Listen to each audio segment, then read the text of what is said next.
Hey everybody, welcome to another broadcast of TechStrong TV. I'm Charlene O'Hanlon. Welcome. Today is Tuesday, April 27th, and we have a fantastic lineup of interviews for you today. And we're going to get things kicked off with a conversation between Alan and Bob Bickel, who is the co-founder of Redline 13.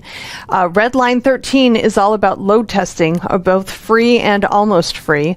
Bob talks to Alan about the company, how he founded the company after discovering an issue that his company was having with finding affordable load testing. And so Redline 13 is all about helping organizations have that affordable load testing. It's a great conversation. It's a great company as well. So definitely want to check out that conversation. After that, Alan speaks with Russ Savage, who is the Director of Product Management at Influx Data. He is going to talk to Alan about two new features and tools that Influx Data has just released, notebooks and annotations. So Russ talks to Alan about what those two features hold for Influx Data and for customers and what you can expect from them. Great stuff. After that, Alan speaks with Manish Gupta, who is the CEO of Shift Left and certainly no stranger to TechStrong TV. Alan and Manish talk about what is happening with Shift Left these days. They are on a quest to make application security better. So it's an interesting conversation about Shift Left's philosophy regarding application security and what the company is doing to make good on that philosophy. It's a great conversation.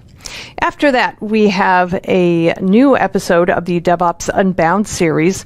This one, Alan speaks with Larry Maccheroni of Comcast, John Willis of Red Hat, Raven Manuel of the Smithsonian Institute, Garima Bajpai of Capital Carbon Consulting, and Mitch Ashley of Accelerated Strategies Group. They talk about DevOps unicorns. We've all been hearing about the massive amount of funding that has been coming into the space over the last 12 months or so, as so many more organizations are really focusing on DevOps, and so many organizations are just hitting it out of the ballpark with as far as venture funding is concerned. So they talk about some of the things that organizations need to think about when choosing a DevOps vendor, and some of the criteria that people usually use to base their decisions, and how an organization can discern whether the vendor it has chosen is actually a good choice, and whether it is the right choice. So it is a fascinating conversation with some very, very insightful and very smart people on the topic. So definitely one you want to check out. After that, we have part 2 of our 2-part Haunted Hacker podcast. As always, host Mike Jones is the host, as I said, for Haunted Hacker. He speaks with Kim Kennedy, who is an enterprise security specialist, and they have a great conversation about cybersecurity in general, but specifically on hacking and ethical hacking and the like. So great conversation.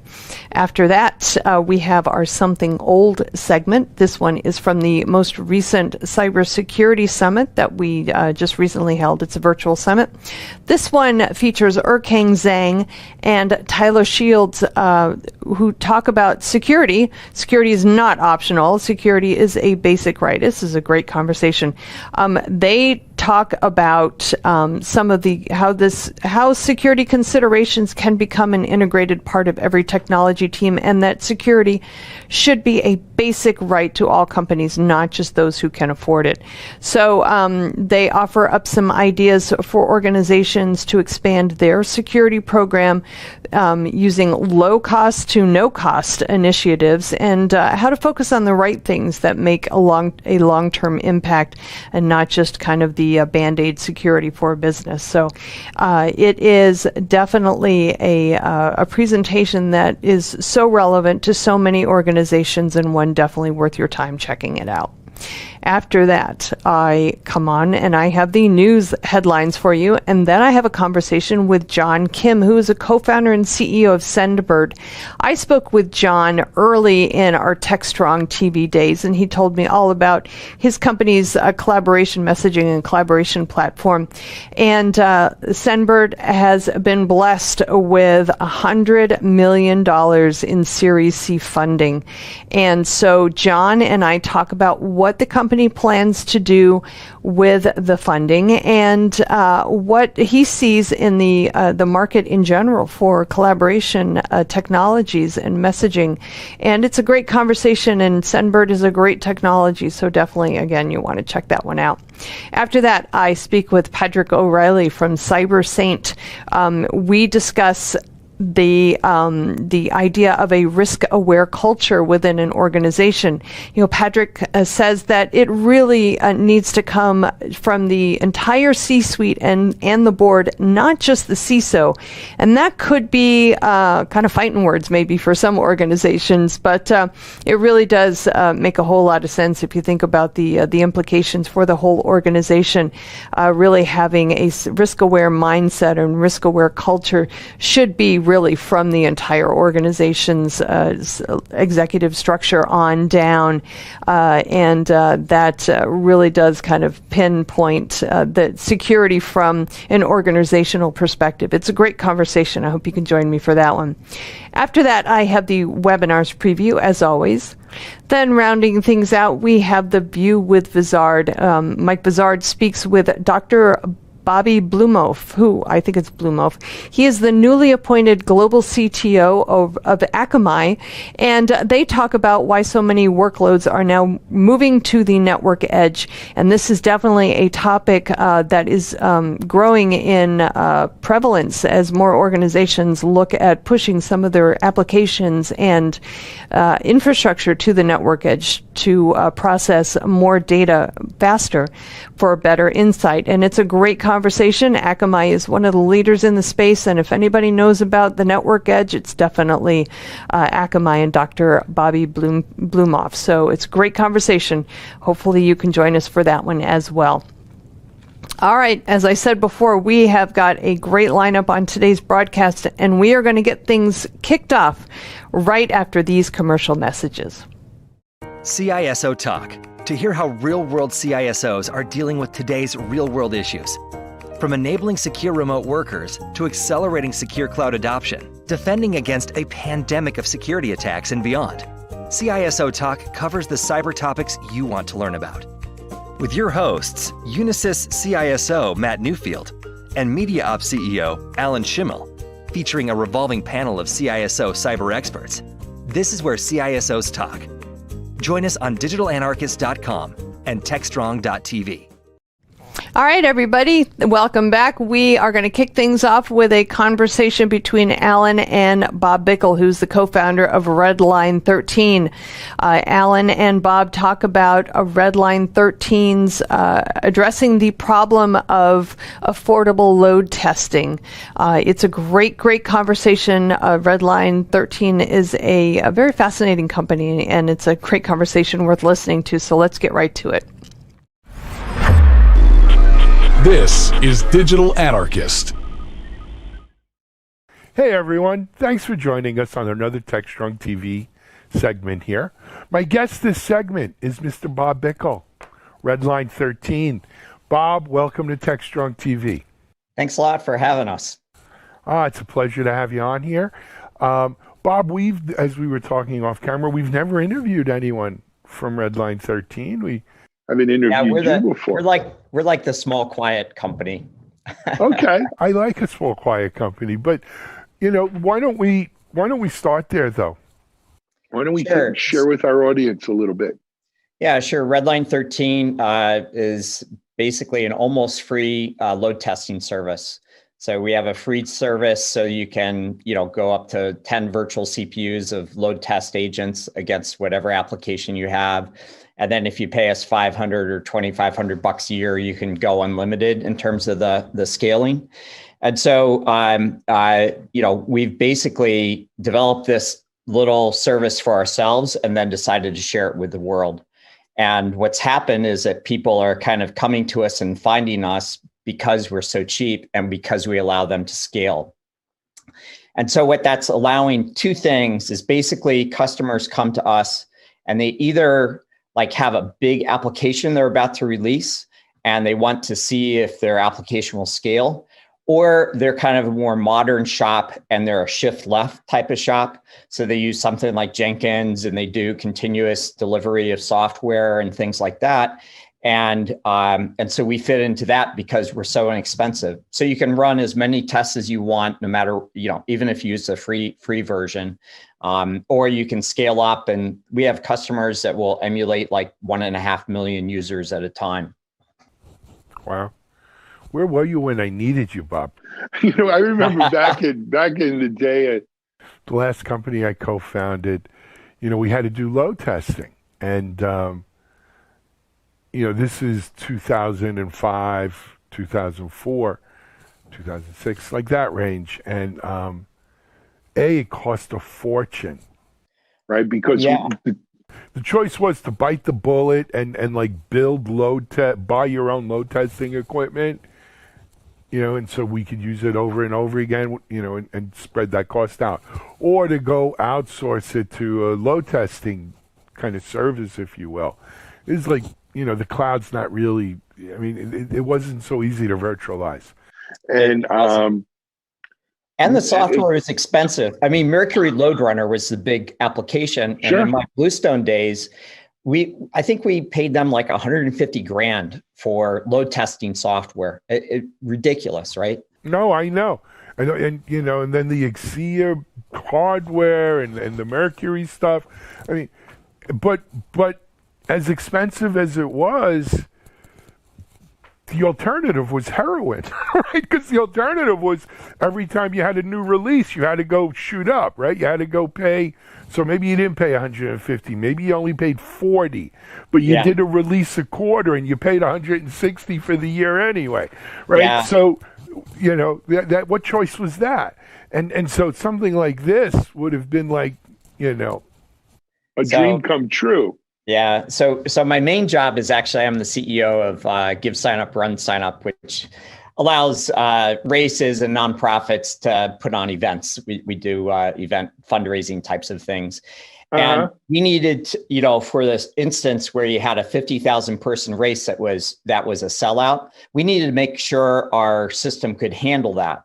And we looked around, and Load Runner, Blaze Meter, all these tools, Pico, they were all so expensive, and we were a little company. And then, there were these kind of partial open source projects and stuff, but nothing that would scale on AWS.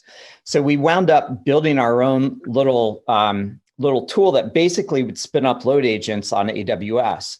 And so we would spin up 50 AWS servers, little, small instances, and then each of them would emulate like 100 users at a time, and they'd go against our infrastructure. And we ran the tests like 300 times to iterate, improve. And it cost us, the AWS total bill for like doing 100 servers at a time, 300 times, was like $600 total we spent. Can you imagine? Right. And it was like, it's amazing what you can do. And so we're like, oh, this is pretty cool. We ought to put this out there. And we actually just put it out there as a free service. People started using it. And then we added a few things like JMeter support and integration with Jenkins and integration with Selenium and WebDriver and things like that, multiple languages, PHP, Python, Node. And people just started coming to us. And because it was kind of like this side project, I did it with two other co-founders, Rich Friedman and Steven Sigwart.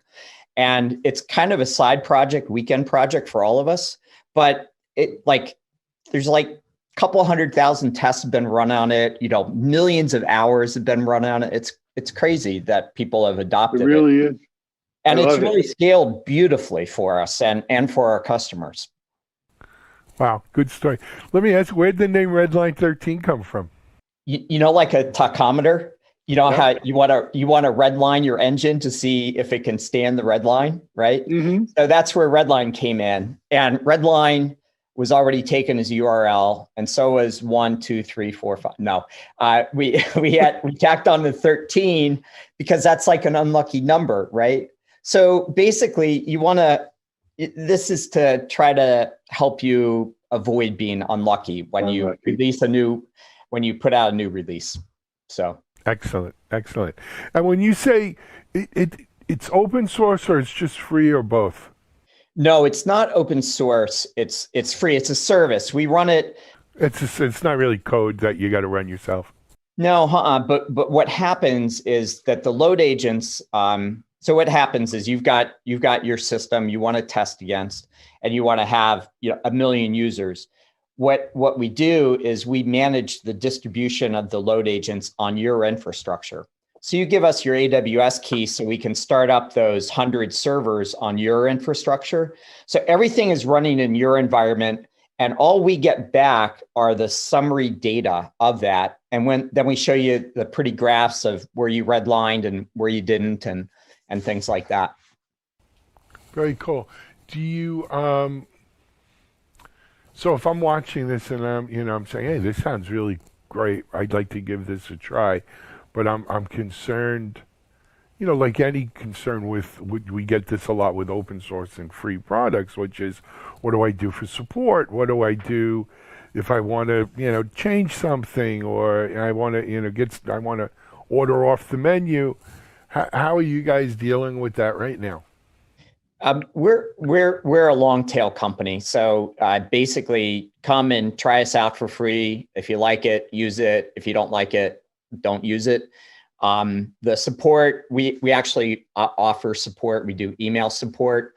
So we are not Mercury Load Runner, and the reason why ours costs like maximum $2,500 a year, and Load Runners cost minimum $100,000 a year, is because we do things we do things economically. Absolutely, it's like our mission's just a little bit different than other people. I get it. Give us an idea of who the customers are. Like, you don't have to name names. If you want to, you can. But more is like, what's the profile of the customer here? It's really all over the map. We have some consulting firms that use us. Also, it's a worldwide phenomenon. So it's people all across the globe use us. There's a consulting firm down in Australia that does a bunch of work for the major airlines in Southeast Asia. And so basically all the airline sites in Southeast Asia have been load tested, Redline as an example. HBO is using us, Merck is using us, ACT is using us, UCLA is using us. So it's various different industries. And basically it's some sort of person that's either in QA that is concerned with load testing, or more typically a DevOps type of a person that is concerned about, they've got frequent releases and they want to make sure that those releases aren't breaking the fundamental performance and scalability of their application.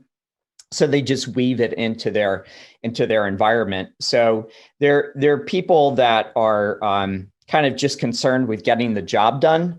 And so we kind of have, we fulfill the need that they have. We have a lot of JMeter users. So we're very close with the JMeter community. And so a lot of people will use JMeter as kind of like an individual test, but then they have a tough time scaling it. And so basically you just plop your JMeter definition files, and then we run those at scale for you. Love it. It's great. And then once you're starting to integrate with things like JMeter and Selenium, I mean, this is really kind of go mainstream and everything with it. Just curious, with COVID over the last year, what effect has it had an effect on the business, you think, or no? Not. I mean, our business is totally word of mouth because we don't do marketing. So like we had never contacted you guys or anything to to put ads up and stuff, but it's been word of mouth to date. And so like it just kind of virally grows. So we grew about 50% last year. We're not a big company or anything, and it's kind of more of like a lifestyle company. So we don't have venture backers or anything. We're not trying to boil the ocean. We're not the next Facebook or anything like that. We've got a nice little solution for a nice set of problems that customers have, and people are starting to find us and tell their friends. And so it just kind of is growing like that. Got to be honest, how goddamn refreshing is that? Yeah, I mean, truth be told, we're not venture backed here either.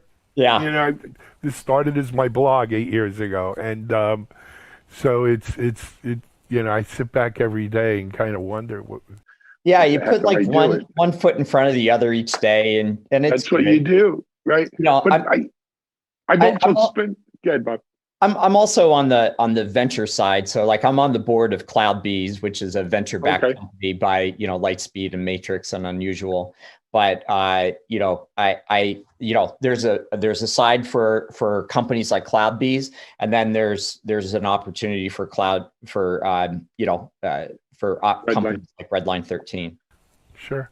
I mean, look, I've spent my whole career as well in venture backed startups. And I have friends who are VCs, and I have friends who are founders, you know, VC companies. And I listen, you know, and I remember what it was like in those monthly board meetings and quarterly board meetings. I'll be honest, I don't miss it. I really don't miss that part of it at all. But anyway, hey man, we haven't told people the website. It's Redline 13, so I assume it's redline3.com. Not 10, not 11, not 12, 13. Correct, because it's an unlucky number, and we want to help you avoid a lack of luck. Very cool. Hey, Bob, thanks for coming on today and telling us all about Redline 13. If you're looking for some, you know, load testing, free or near free, go check it out. It's redline13.com. Bob Bickle, thanks for being our guest. Come back and keep us posted on this story. Yeah, sure will. What a great adventure. Okay, all right. Thanks. Hey, this is Alan Schimmel. We're going to take a break. We'll be right back with another guest here on TechStrong TV.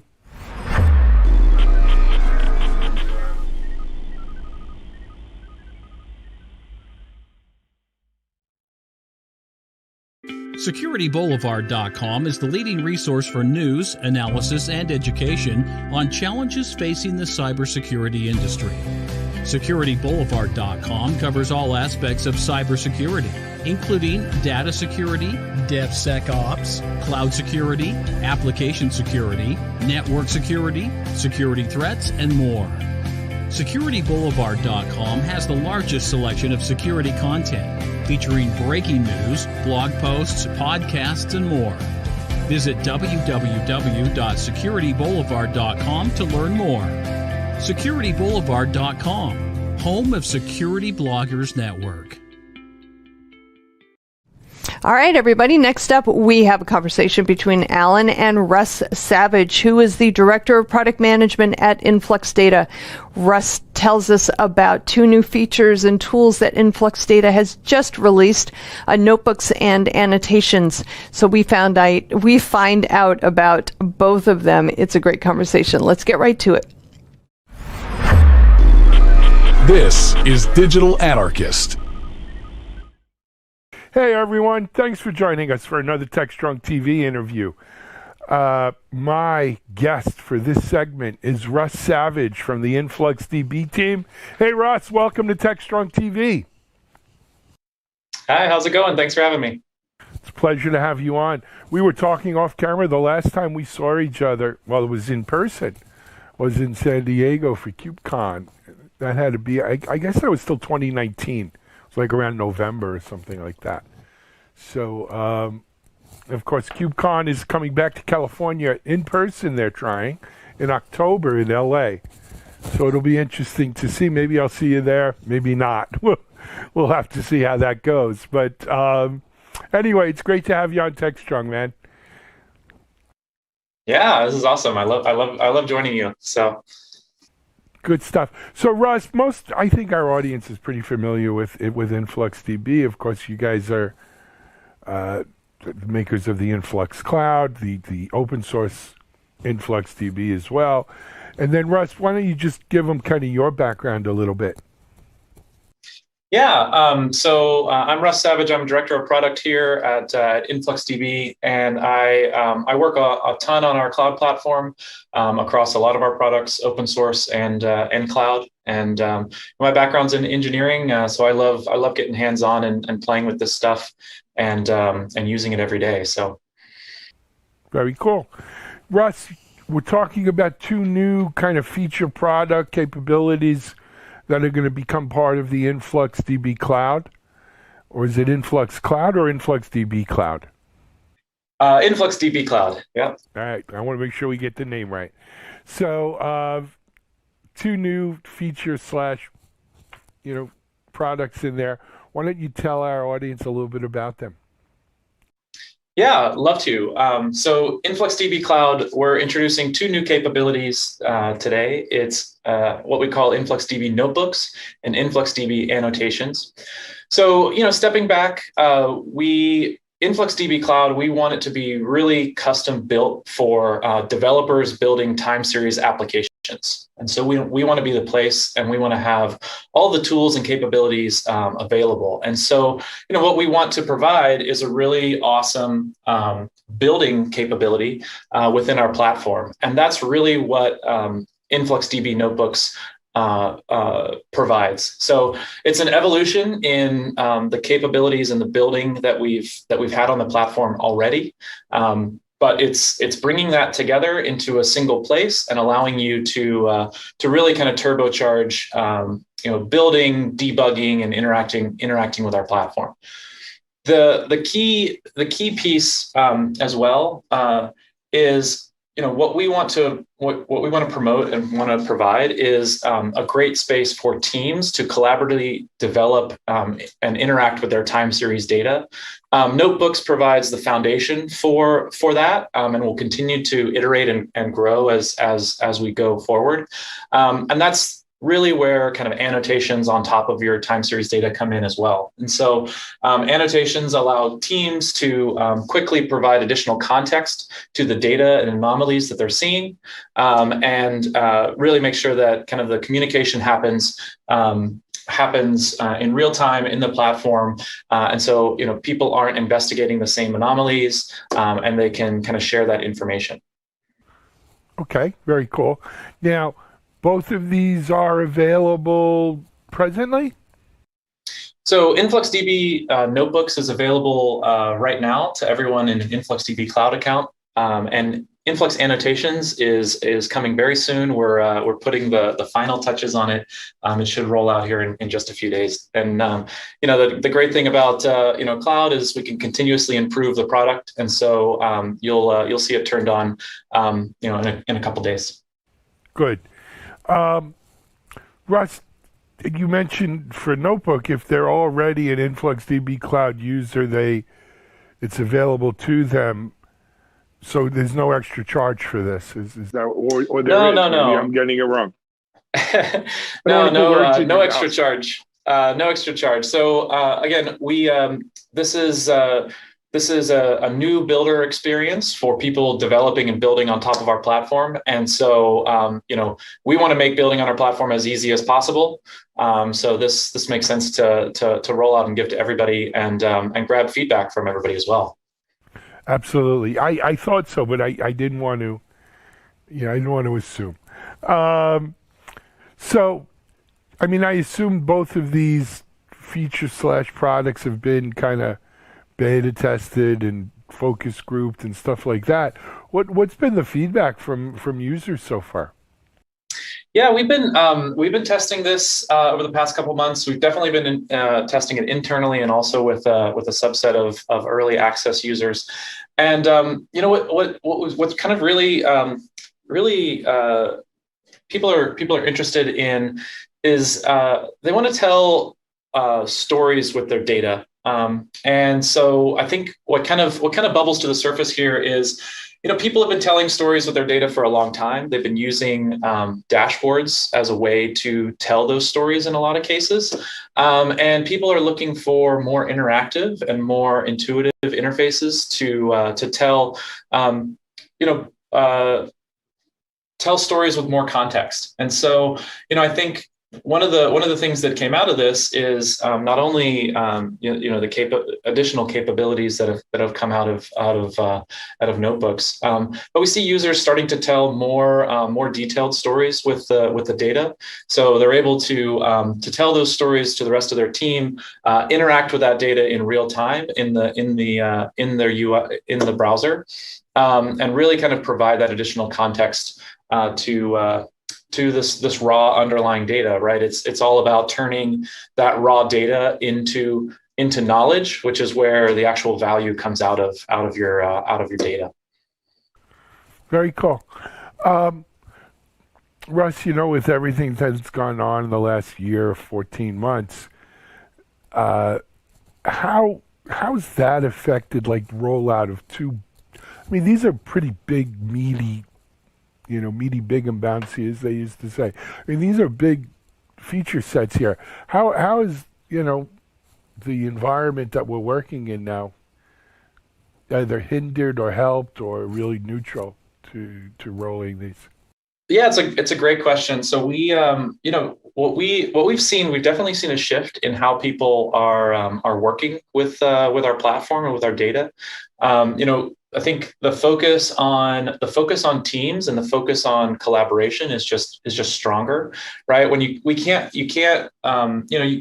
all get in a virtual Zoom or conference, but it's not the same as being in the same room and going through ideas. And so I think people are looking for more feature sets that let them collaborate across space and time in a lot of cases. And so, different time zones, different locations.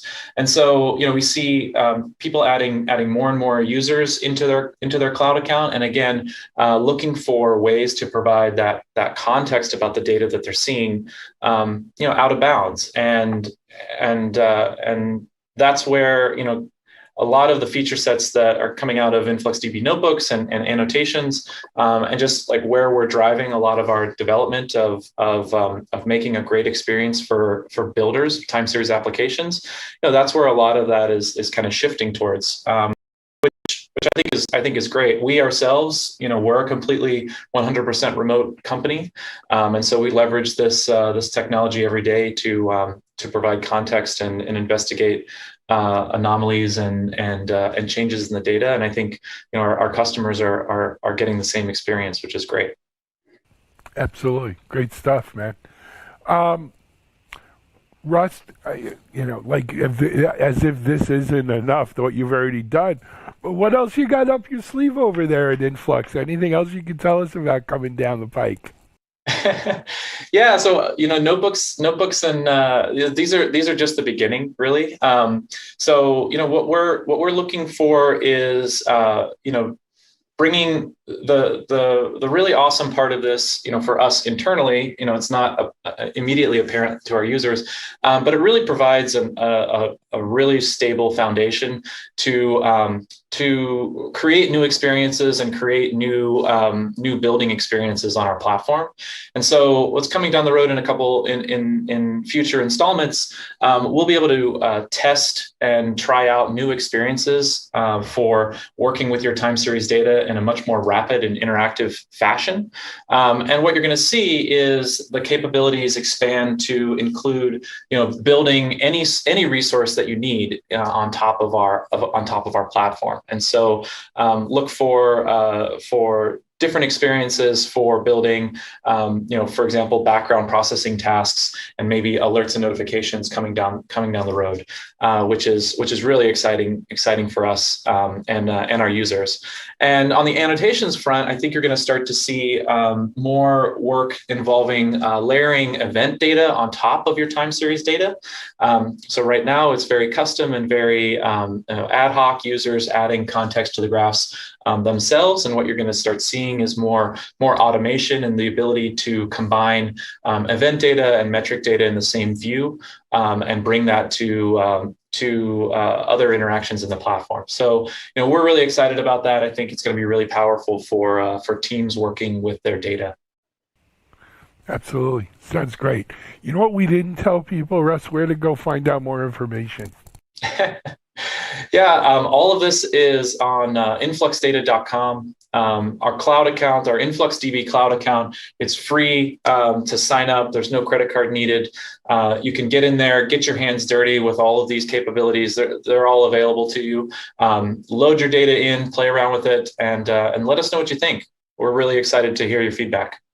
Fantastic. Hey, man, thanks for coming on TechStrong TV and telling us about these two new exciting features. They sound pretty cool stuff. I do hope maybe by October we'll be able to interview you in person, Russ. Let's hope for the best. Yeah, it's always great to chat. And like I said, I'd love to see you in LA. Absolutely. In the meantime, man, good luck at Influx Data and with InfluxDB. Keep doing what you guys are doing, and we'll talk to you soon.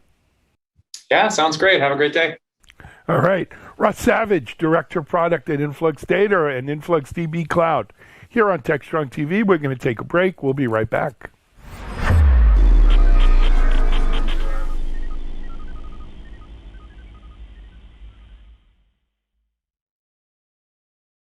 ContainerJournal.com is the leading online destination for centralized computing-related content. ContainerJournal.com covers all aspects of software containers, from container management, data management for containers, container security, networking for containers, to the entire container ecosystem, Kubernetes, microservices, serverless, and more. ContainerJournal.com has the largest selection of container-related news, featuring breaking news, blog posts, podcasts, and more. Visit www.containerjournal.com to learn more. ContainerJournal.com is operated by MediaOps Inc., the team behind Devops.com, Digital Anarchist, SecurityBoulevard.com, DevOps Connect, and DevOpsDozen.com. All right, everybody, welcome back. Next up, Alan speaks with Manish Gupta, who is the CEO of Shift Left. We find out some of the latest things that are happening with Shift Left and their quest to make application security better. So we talk, we hear, well, it's a great conversation. Alan and Manish have the conversation, and it's a good one. So let's get right to it. This is Digital Anarchist. Hi, everyone. Thanks for joining us here on another TechStrong TV segment. My guest this segment is my friend coming back. He luckily, I don't know, I get him to come back. He must like talking to me. Manish Gupta, CEO, Shift Left Networks. Manish, welcome back. How are you, my friend? I am doing great, Alan. Good to see you again. Good to see you. Well. Yes, sir. So Manish, look, I think our audience is familiar with the company Shift Left and certainly the term Shift Left. There's been a lot going on around DevSecOps, Shift Left, and this. We're coming into RSA conference season in May, and of course we're doing the DevSecOps event as part of it virtual this year on the Wednesday of RSA week. The big news, well, it's big, unfortunate news since maybe the beginning of the year has been supply chain attacks and, of course, what happened with Solarwinds. And again, not here to bash Solarwinds. This could happen to anyone, and it does happen to anyone and everyone. But, supply chain attack surfaces and method, stopping the next one, a lot of companies are kind of, circling the wagons around that. What has this meant for Shift Left? What are you guys seeing, doing? Yeah, no, thank you, Alan. First of all, I'll echo the sentiment because I don't want to come across as casting aspersions or SolarWinds, because this is definitely not what it's about. It's about learning from that incident. And this is something we've been talking about, and more recently sort of being much more proactive We've been talking about how backdoors have existed in source code for 20 years. Now, backdoors created by disgruntled employees, contractors, and this is one of the first times we saw the incident where an APT actor breached the perimeter and contributed code, which was malicious in nature, to steal information from the consumers of that software. Now, this changes the rules of the game. Why? Because, first of all, if we see around ourselves, everything today is being driven by software. Number one. Number two, we implicitly trust that software, almost like our water supply. Third, when we buy a software, when we deploy that software, whether it is in our enterprise or whether it is on our own devices, such as a smartphone, we trust it. And we almost always allow it to upgrade in the background, right? So think about it. You have a smartphone, you have some apps. Do you ever question when those apps are upgraded to say like, hey, what are you upgrading them to? And so the point that I'm trying to make is that the software is everywhere and implicitly we trust that software. Now, that very trust is being called into question if the software supplier, unknown to him or her, the APT actor, an advanced attacker, can infiltrate the perimeter to plant malicious code. Absolutely. So how do we detect this becomes the big question.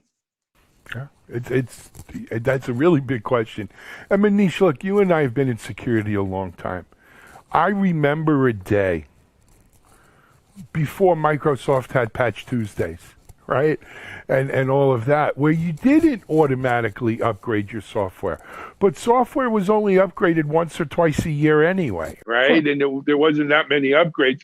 And you would get an upgrade, and you had a month or more to test it before you rolled that upgrade through your network, and you weren't going to get another upgrade for 6 months or a year anyway. So, you know what I mean? And there wasn't the notion of attacks in the wild and 0 day and these kinds of things. But you're right. The world has changed where now, when you're upgrading applications, sometimes multiple times a day, you don't have the time to sit here and test every upgrade before you roll it. And with everyone owning their own devices, you don't have much control over it anyway. I mean, that's the fact. The insidious thing with this SolarWinds supply chain attack is,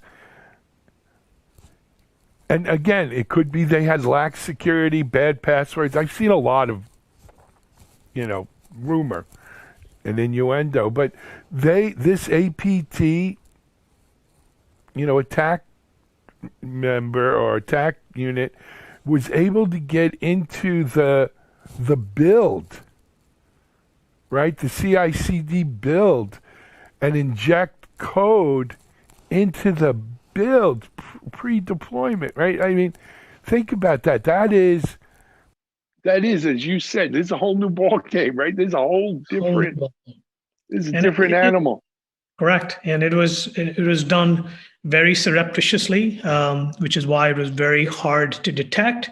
But I think the question is nonetheless valid, even if the exact techniques used at SolarWinds, now that we see the details come out, even then they seem to defy belief, like an adversary went to that extent.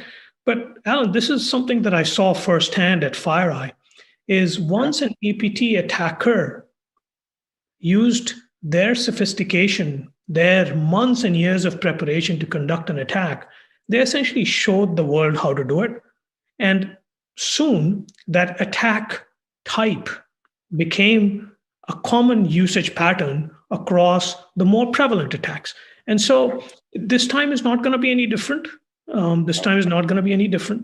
And so what becomes the key question, and this is where I almost want to ask the cybersecurity brethren who we are talking to, is like, where's the rage?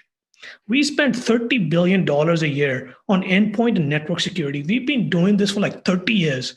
We still keep getting breached. The perimeter is always getting breached in every one of these attacks. This time, we have seen the novel vector become software. And how much do we spend on application security in a year? Less than $2 billion. Yeah. Right. Out of 30 billion total. Yeah. And every CISO will tell you that they're using multiple layers of technologies for endpoint and network and still believe that the perimeter is going to get breached. So we have to get better at understanding the software more thoroughly, understanding what is code that is being developed by our developers, and therefore what are likely vulnerabilities in it. This is something that we've been doing as an industry for 20 plus years. This is what we call code analysis. However, now we need to get better at also identifying attacks like the Solarwinds, where a third party, now this, again, the third party could be anyone. It could be a disgruntled employee who you just laid off and has a bone to pick with you. You have hired a third-party contractor. He or she does the same. You're using all of these third-party dependencies, libraries, and we, literally developers, because we were asking them to be productive and developing features that were faster, they're literally Googling, hey, how can I get this functionality? A shopping cart dependency, a library is right here. Let me now invoke it and put it in my application. So, as you pointed out, software is being developed so quickly. So with all of these complexities and feature richness in the CI pipeline that allows us to deliver functionality to end customers ever faster, security is being left behind. And we gotta now, the answer cannot be, hey, developers, slow down. No, that's not realistic. Catch up. That's never going to happen. Yeah. And so that is the solution. That is what's required, is modern security solutions to innovate, like we are trying to do, to say, well, yes, we need to find vulnerabilities, but we also need to now find these backdoors and malicious attacks in software. Every time it changes, not once in a blue moon, but every time it changes, identify these attackers. Agreed. There's another issue, and I've gotten into fights with this with my friends in security, is, you talked about a $30 billion industry that spends $2 billion on AppSec. And now, over the last, let's say, 7-8 years, we've said, hey, let's spend less money on prevention and more money on response. Yes. And I'm not saying that's necessarily bad. Correct. Manish, but 30 billion's a lot of money, but it's not when you think about the job it has to do. And 30 billion, I don't think, is enough to do prevention and response right, let alone how much of that you're going to spend AppSec-wise.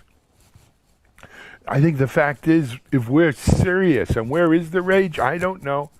This is like gun control, right? Someone gets killed and everyone, a bunch of kids get shot, unfortunately. Everyone's up in arms, and then a month later, we forget about it. We go back to normal.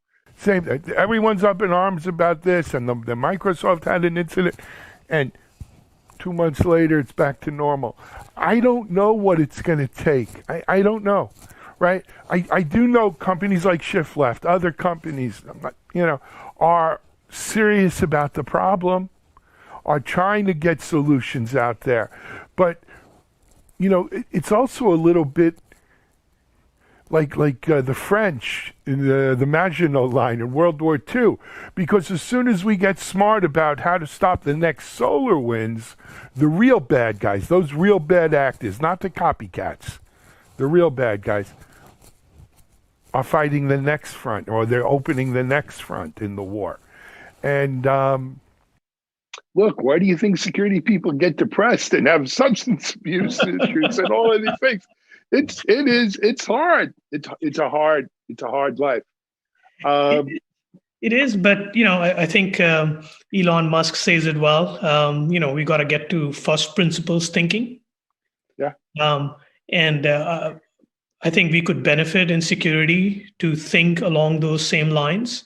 The bad guys are going to do what they're going to do. As you pointed out, they are in this for profit, and they will constantly out-innovate. And so we could take the perspective that, all right, well, as they change, I will evolve to next generation AV, and then I'll evolve to EDR, and then XDR, and maybe tomorrow there'll be another acronym that'll come out. What we are essentially doing is we are always letting the bad guys shoot first. Right. That is it's a reactive, and it has been for as long as I'm involved in it. It's a reactive industry, and you got to be proactive if you're going to win. But see, application security, that is what's different about it. You got to ask yourself in the audience, is the software that you're developing generating a significant chunk of your revenue? And the answer increasingly is yes for most companies. All right. Well, then what is more important for you than to protect that software? Well, if it is driving a chunk of your revenue, nothing else is. So you should be focused on the security of that software. And third, and finally, which is going back to first principles, if you can, by going to first principles, understand what is in the software and how it can be exploited, we don't care what the bad guys do. Right. It's a SQL injection vulnerability. Let's not worry about what pattern a bad guy is going to use to exploit that vulnerability. If we can fix that vulnerability, we eliminate that scenario. And so it's step by step. The hard part in this, I admit, is that unlike other security solutions where it's like, okay, let's deploy an AV agent or whatever the next generation AV is called today. And if someone's machine, Alan's machine, is detected to have a virus, well, let's just go and reimage it. Simple answer. You don't have to spend a whole lot of time. Security has to spend time on this. Right. Application security, every time something bad is found, vulnerability or insider attack or a backdoor, developers have to fix it. No one else can. And that, I suppose, is one of the key reasons why application security is always looked down upon, because we constantly are searching for this magical bullet. Hey, you find a vulnerability, why don't you just fix it for me? Like, why do I have to ask my developers to fix it? Well, that solution, if it arrives, I'm not so sure it'll arrive during my lifetime. No. But interestingly, in an age of immutable infrastructure, right? So the average lifespan of a container is seconds, right? Stuff like this. Really, you hit it. The bottleneck is the developers, right? We just don't have enough developers, number one. Number two is it's tedious for them time consuming for them to correct these vulnerabilities or backdoors as they're found. And they're under, and to be fair to them, they're under a ton of pressure to get stuff out, right? To get it out fast. Rarely, you're right. Very rarely are developers incented or measured against the security of their code. I mean, I have a maybe that's a fundamental change. Exactly. That it has to start from the top. It has to start from the top. When the CEO is having his executive staff, he should be looking around the table and say, okay, I'm a SaaS company. 100% of my revenue is generated by software. Okay, which one of you is responsible for the security? And guess what? His gaze cannot stop at the CISO because he is not responsible for the security of that code. His VP of engineering should be responsible for that code. Because maybe developers, instead of getting measured based on how many lines of code they produce, get measured on how much quality code they produce or security-free code they produce. But whatever. I what we're saying, Manish, and these are fundamental things that we've got to address, and not just as a security industry, by the way, as a software IT industry. Correct. I want to turn, because we've used a good chunk of time, but I wanted to talk about what's happening with Shift Left. You guys have your platform, right, coming out or came out now. Tell our audience about it. Yeah. Thank you for reminding me. I got so tied up. Yeah, that's what happens when you and I talk. We go that way, but that's okay. Right. Let's bring it back. Thank you. We launched this platform. We call it Core, CORE, and it has, first of all, unlike most platforms, it is a platform that stems from one technology and one inspection. So it's not bolted on, added on through acquisitions, etc., which kind of are just like consoles coming together. And this will become apparent as I describe some of the advantages of our platform. So first of all, it's built on our technology that we call the code property graph, which is sort of well renowned in the industry to be highly accurate in finding vulnerabilities. We've supported next generation static analysis on it for a number of years. Our recent addition now is what we call intelligent software composition analysis, or SCA, as Gartner calls that category. The key innovation that we've brought, Alan, is that SCA as a category has been around for some time, but what it largely does is it looks at the bag of dependencies in a particular application and compares it to a database to say, well, out of these 100 dependencies, these 50 are vulnerable, and then developers really have no alternative but to upgrade. But upgrading dependencies is usually not trivial. It depends on your application, right? It depends upon the process, but it could take hours, it could take days. But that is the process that has existed so far. Why? Because we have always analyzed software composition analysis and SAST differently. We thought about the problem in a unique way, and we said, well, no, what is it that the customer deploys? It's the application. He doesn't deploy a bag of dependencies. He deploys an application of which dependencies are a part. So as we analyze this application, we land up looking for what is called attacker reachability, which means if a dependency has a vulnerability, great, we ought to know that. But is that vulnerability attacker reachable? And if it is not, well, you don't need to fix it right away. You can perhaps buy another few months. And that we ran this new product of ours, as I said, it's called Intelligent SCA, in a selected group of our beta customers. And Alan, we found that we could reduce the number of vulnerable dependencies that a developer has to upgrade by 92%. Wow, that's huge. 92%.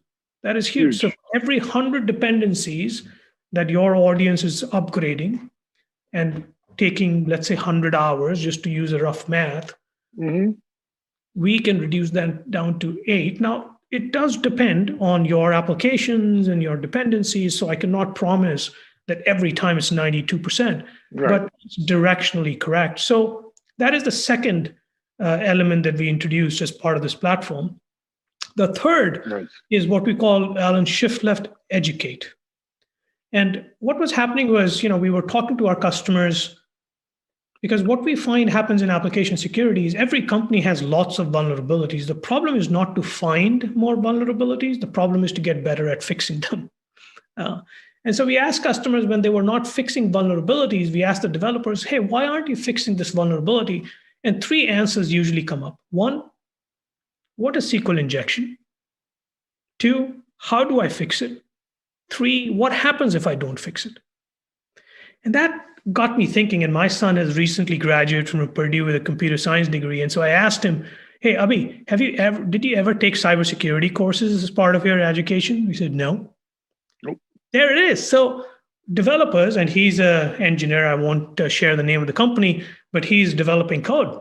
And so is it any surprise that developers are not trained? Now, what are the alternatives? We can, of course, ask all our developers to go for weeks, quarter-long courses on security, significant impact to our productivity. What we have done is we have tried to provide just-in-time training. So imagine you're a Java developer. You come to Shift Left, and we've told you about a SQL injection vulnerability. Right then and there, you can play a 2 to 3 minute video, find out what is SQL injection, how do you fix it, what happens if you don't fix it. Now, by learning, you can now fix that vulnerability, and we'll analyze it again right then and there in a matter of seconds to minutes and tell you, did you fix it correctly or did you not? Immediate feedback to the training that you just went through. So that's is great. The end platform. That's a great platform. I love this educate. Manish, right, my interview before yours was with another old friend of mine from the security world, Bill Mon. I knew Bill. You know Bill? I do. Yeah, we probably all know Bill. He's been around. Right. And he's, of course, CEO at Styra now, right? And different problem he's solving than you guys. But we had a very similar discussion about developers. And, it's a myth that developers don't want to have secure code. Developers want secure code. Developers want stability. Developers want visibility and transparency. Correct. Right? And so this kind of thing where they don't have to be a quote-unquote security pro to understand what a SQL injection is, why it's bad, and how it can be remedied without having to go down the hall to the security guy and get that look like, are you dumb or something, is important, right? Because if you give them the tools for this, no one wants to make bad code. Indeed. No one. Indeed. And so I agree with this. Is great. So the platform is out now? It is. And then how is it packaged? How's it sold? Like, does you get the whole platform, or you buy the different, like the three things you mentioned? Yeah, the basic entity we are selling is the combination of next generation static analysis plus intelligent SCA. Okay. That is the basic package because, as I talked about in the description, one benefits the other. Because we are doing application analysis is why we can give you a software composition SCA tool that is 92% accurate. There is another advantage of this is, in our intelligent SCA, we will always tell you also that, hey, this is a vulnerable dependency, but instead of upgrading it, you can also fix it by somehow mitigating the risk of this attacker reachability. That is not an option today. And so both, as you can see, benefit from each other. And third part, which is educate, is separate. And the fourth, which we didn't talk about, but we had covered it in the context of supply chain attack, is the fourth element, where we, instead of looking for vulnerabilities, look for backdoors. Oh, that's great. As well as advanced attacks, which are sort of multi-step, sort of the attacker frame, the kill chain from MITRE ATT&CK framework. It has someone implemented that in your code is largely what we're looking for. Excellent. I love it. Manish, good work, man. Look, it's small steps sometimes, right? But it's putting one foot in front of the other, and that's what makes progress. And Indeed. we take progress where we can get it. Yeah, and you know me, Alan, right? Having spent like 20 years in security and mostly in what I call reactive solutions, which of course have their place. I'm not trying to belittle them by any stretch of the imagination. FireEye, Cisco, McAfee, but I just felt if we continue doing that, we're never going to get better. And we owe it to ourselves. Who are in school, in college right now doing this, they need to have a safer, more secure software world that they exist in, because it's going to be even more important for them. Well said. Well said. Absolutely. Hey, we are way over time, Manish, but hey, it was great seeing you. I hope, let's hope, that we could see each other in person maybe later this year. Absolutely. Looking forward to that. Keep doing. Yeah, exactly. Until then, though, keep doing what you're doing. Be well and stay safe, my friend. Okay? Thank you so much. Great to talk to you again. Bye-bye. Great to see you. Manish Gupta, CEO, Shift Left here on TechStrong TV. We're going to take a break, and we'll be right back with our next guest.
All right, next up is our Devops Unbound series. It's one that we have often on TechStrong TV.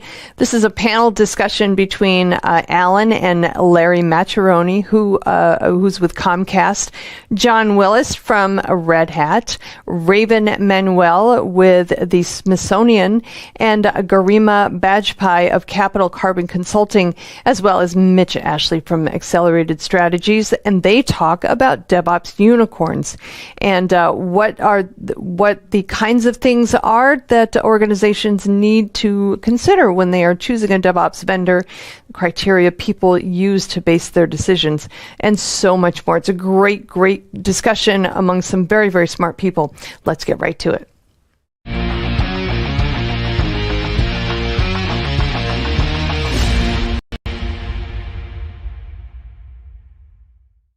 Hello, everyone. Welcome to another edition of Devops Unbound, where we talk about DevOps, hence the title.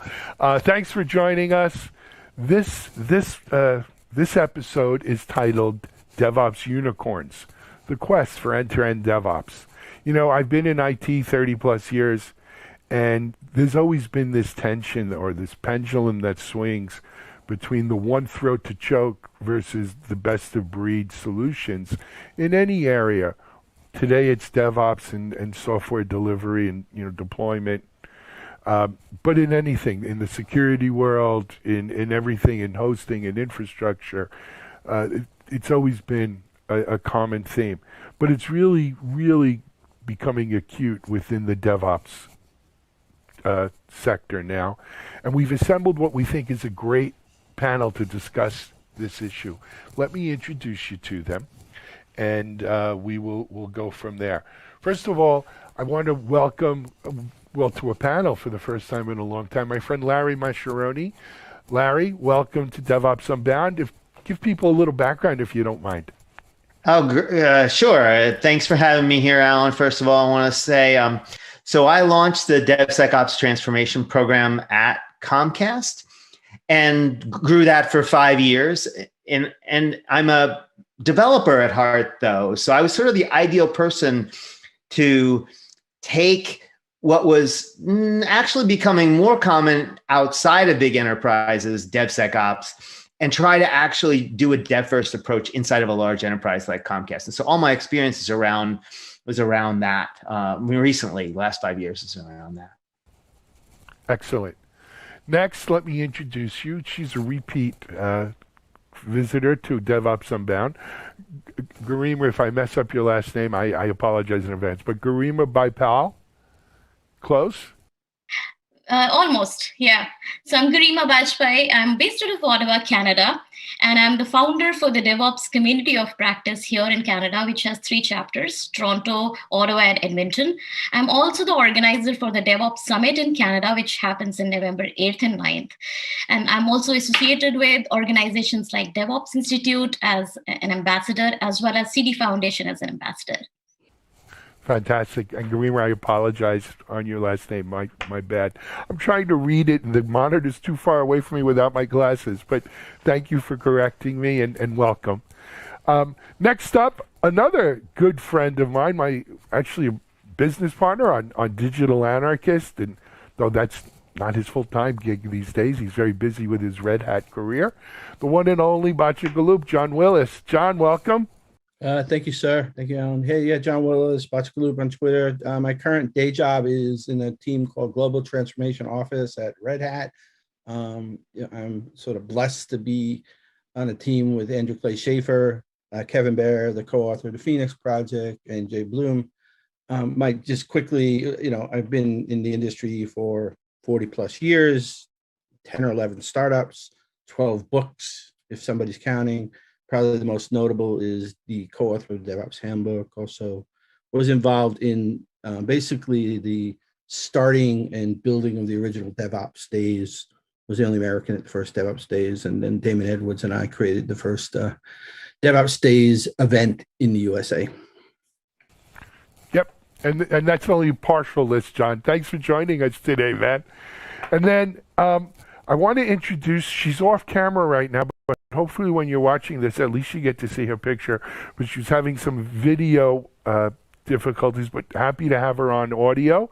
My friend Raven Manuel. Raven, welcome. And if you wouldn't mind, give people a little background.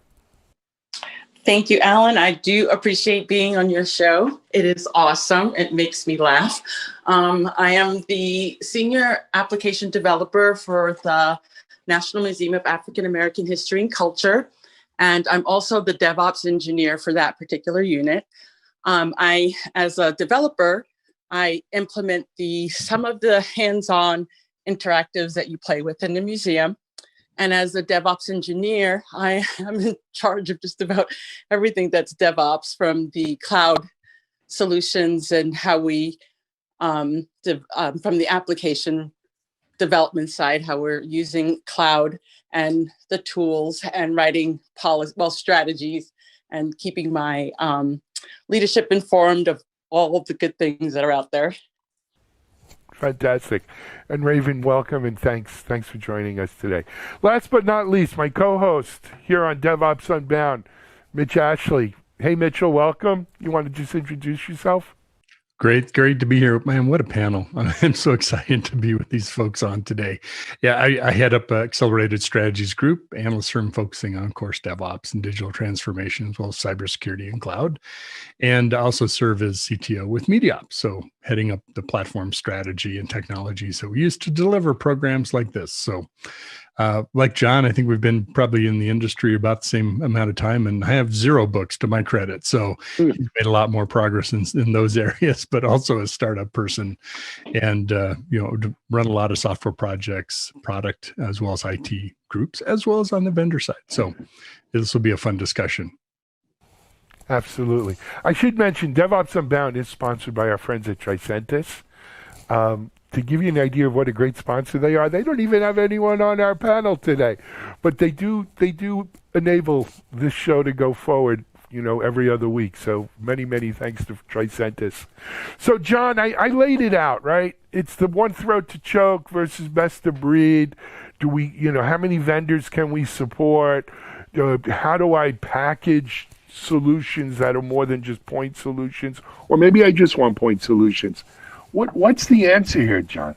The answer is, Alan, I would say if I had the right answer, I'd be on a Grady White right now and go from there. Exactly, and I'd be right with you. But no, I think it's a great panel. I agree with Mitch. I'm excited about the discussions that we can all have. I think the question, I was thinking just that sort of Chinese curse translation, may you live in interesting times, right? And right, that's clearly where we are right now. And I think your question, right, starts with a shift, right? Like there was this, me and you, Mitchell, some of us have been here forever. And like back in the day, there was this question of one throat to choke versus, so should I do an ELA with computer associates versus piecemeal things, right? And probably less than 1% of the enterprises were do-it-yourselfs. Right now, today, you will find probably, I'm just going to swag the number, but it's probably north of 10, maybe 15%, maybe even higher of companies that are now being challenged to do it yourself. Kubernetes is a great example, right? That's a can opener for companies to make a decision of, are my vendors keeping up with what comes from basically sort of upstream technology that I should build myself? So I think that's the sort of the question we move into is more about, do you build internally to solve your problems to keep up with the changes in the market and the technology, or do you try to find a pair of vendors or a single vendor?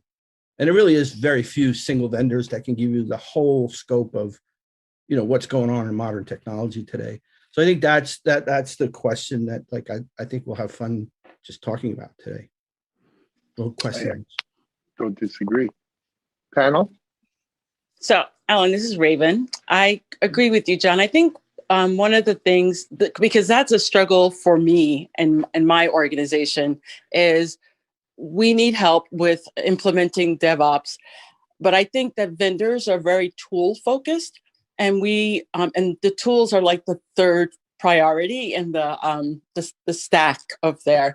And what I've been doing when I'm building the strategy for how we're going to implement DevOps, and we're talking about tools, I look at the standards, because if they're making standards and the tool has to follow that standard, then it's plug and play. You don't get like if Docker decides that they're going to go out of business, then you can have another container type technology to do that.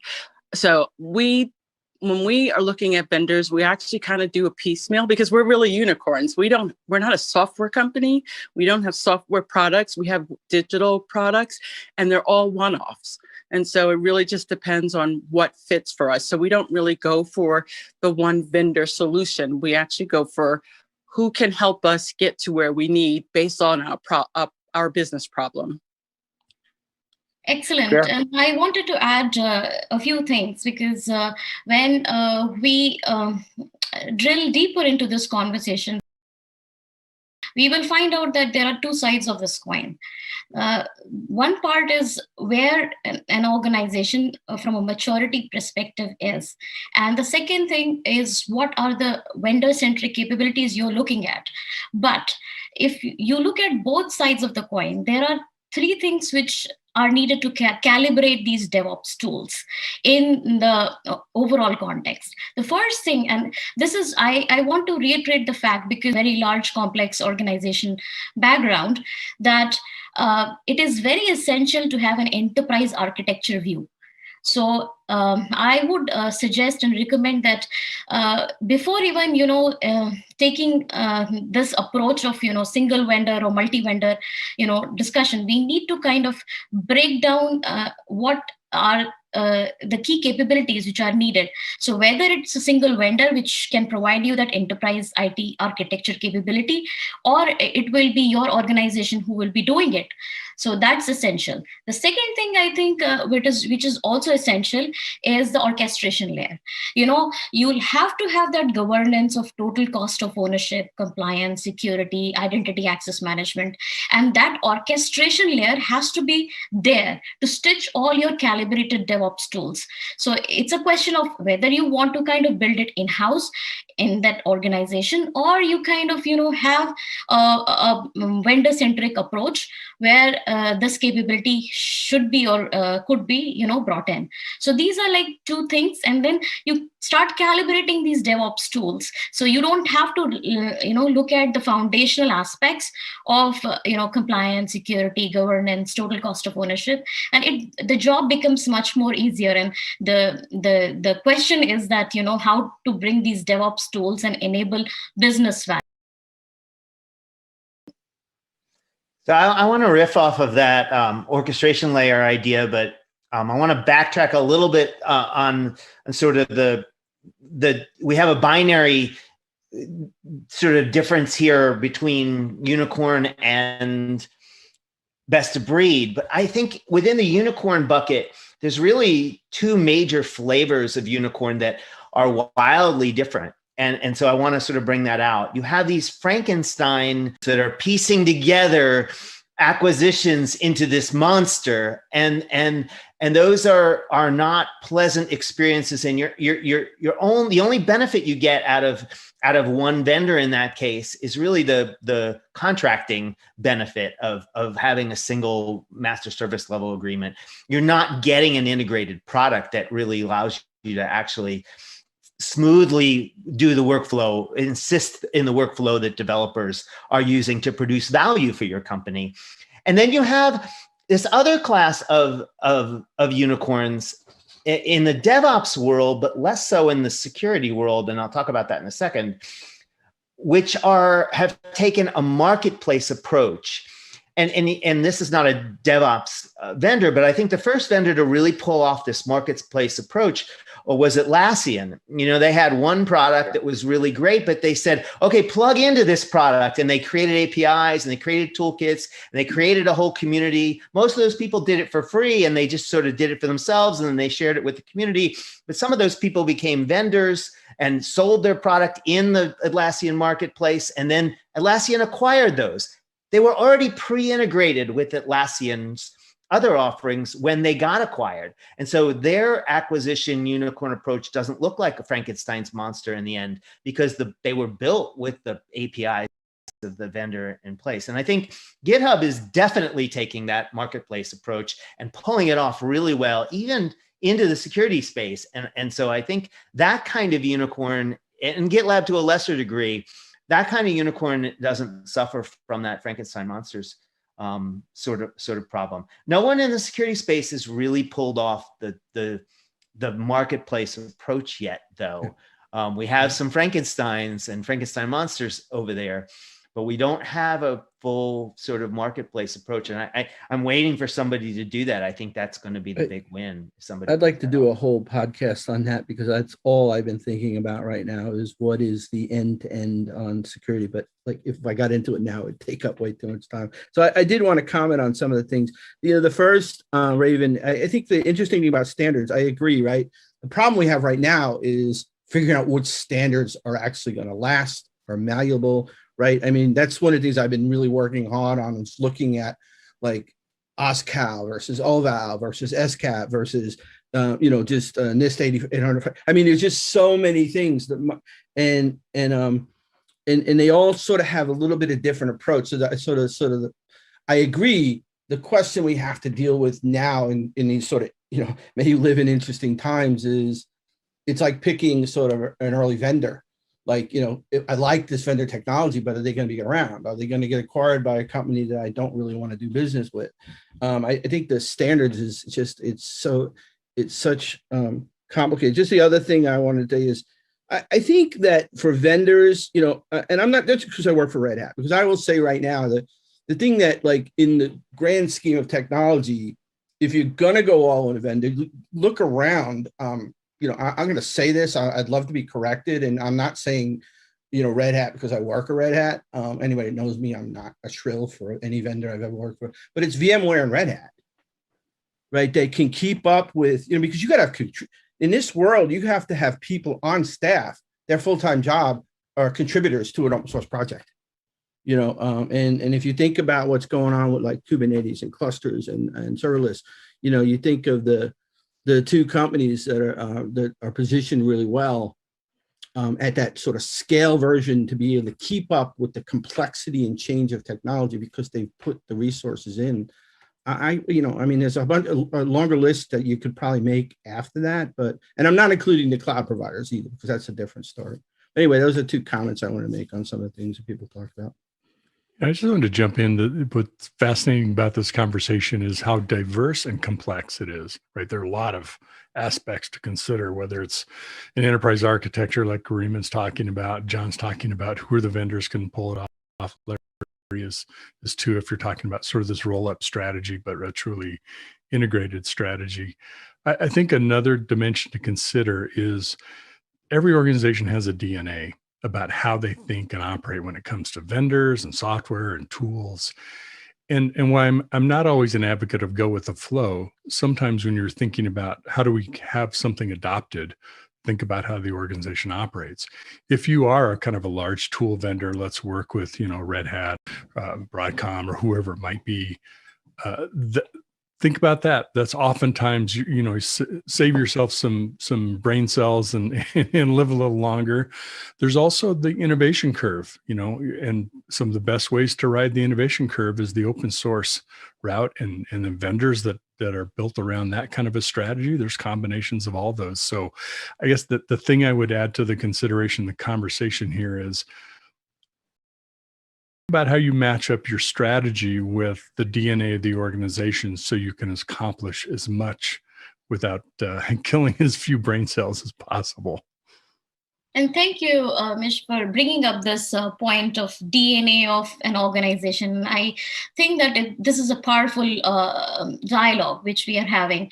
I do believe that that the mindset is shifting, and even I see in large legacy enterprises that they have started to realize that this vendor-based approach is something which needs to shift, and they need to bring people as partners in this context, because when you think about DevOps, it's basically exploring new opportunities, breaking the barrier for your technology onboarding, the gaps, the alignment and outcome gaps you have created in the past. I think this is the opportunity where the organizations can shift and bring more access to innovation through these partners.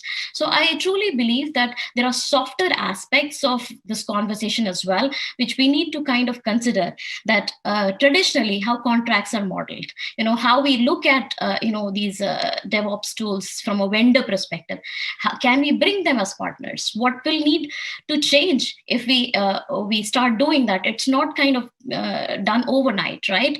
So we'll have to kind of set what kind of modeling bring in, and this opens up another door of possibilities. And probably during this conversation we will have some opportunity to discuss these SLA constraints which we have built in the organizations, which steer us to a specific vendor, or steer us to like a specific vendor through which we can outsource a lot of capabilities and just choke the throat approach, right? So let's maybe in the upcoming discussions we also can bring these points and highlight. Raven, I know Smithsonian is sort of quasi-governmental, right? It's not true government, but Garima's point about SLAs and being able to only deal with, chosen vendors like that, it is a real governor on your ability to choose best of breed, on your ability to have choice in how you want to do things. Interested in your experiences around that. It's been difficult. I've been listening to this conversation and it just hit, I don't know why it just hit me, but the vendors, and I love Red Hat, so I'm not trying to talk Red Hat or anything, and OpenShift, but when you get a vendor that you have worked with and you trust, and Smithsonian, we use Red Hat a lot in our OCIO. Red Hat is doing OpenShift and Kubernetes, and they're driving their tools to these specific tools. And for me, as a unit within the Smithsonian, and I may not want to use OpenShift and I may not want to use Kubernetes, but I don't actually have a choice, right? Because that vendor, and they've got great tools, but they have chosen for me what I'm going to be using. And that makes it really hard for me to say, does that really fit what I really need? Is that too much? Because I can tell you that a lot of the vendors that I talk to, they're expecting us to use this like suite of products, and it's too much for what we want to do. And so I'm left with, I either go with this vendor and overspend and use tools that I don't really need, or I have to do it myself because I can't really find somebody that can customize that for me. So it's a challenge. Yeah, that sounds like it. One of the things I struggle with, I sort of love Kubernetes and hate Kubernetes, right? Because like HashiCorp has this cluster manager called Nomad, and I've actually seen people use it effectively with like incredibly less toil, 80% of the features of it, but it's never going to get any escape velocity. It hasn't, it won't. And I fear for our industry that we're like so focused on like there's just only one way to do cluster management today, and where so to Raven's point, like whether it's Red Hat or whatever. It seems like, you're not even able to explore, possible emerging sort of cluster, containerized cluster management solutions, because all of the oxygen in our industry right now is consumed by Kubernetes. Amen. Thoughts on that? I'd like to jump in with some thoughts on that. I mean, this is, sort of a dream nightmare scenario, right? I'll take it. Let's take it off Kubernetes. Let's go back to PC operating systems. It was great that we had only Windows to develop on, and this way, if you were an app developer, you only had to worry about developing on Windows. You had one operating system, you could make your app on it, and it worked, and you got 90% market share with it. What a fantastic thing for app developers. Of course, it gave Microsoft the inside track on Office and everything they did.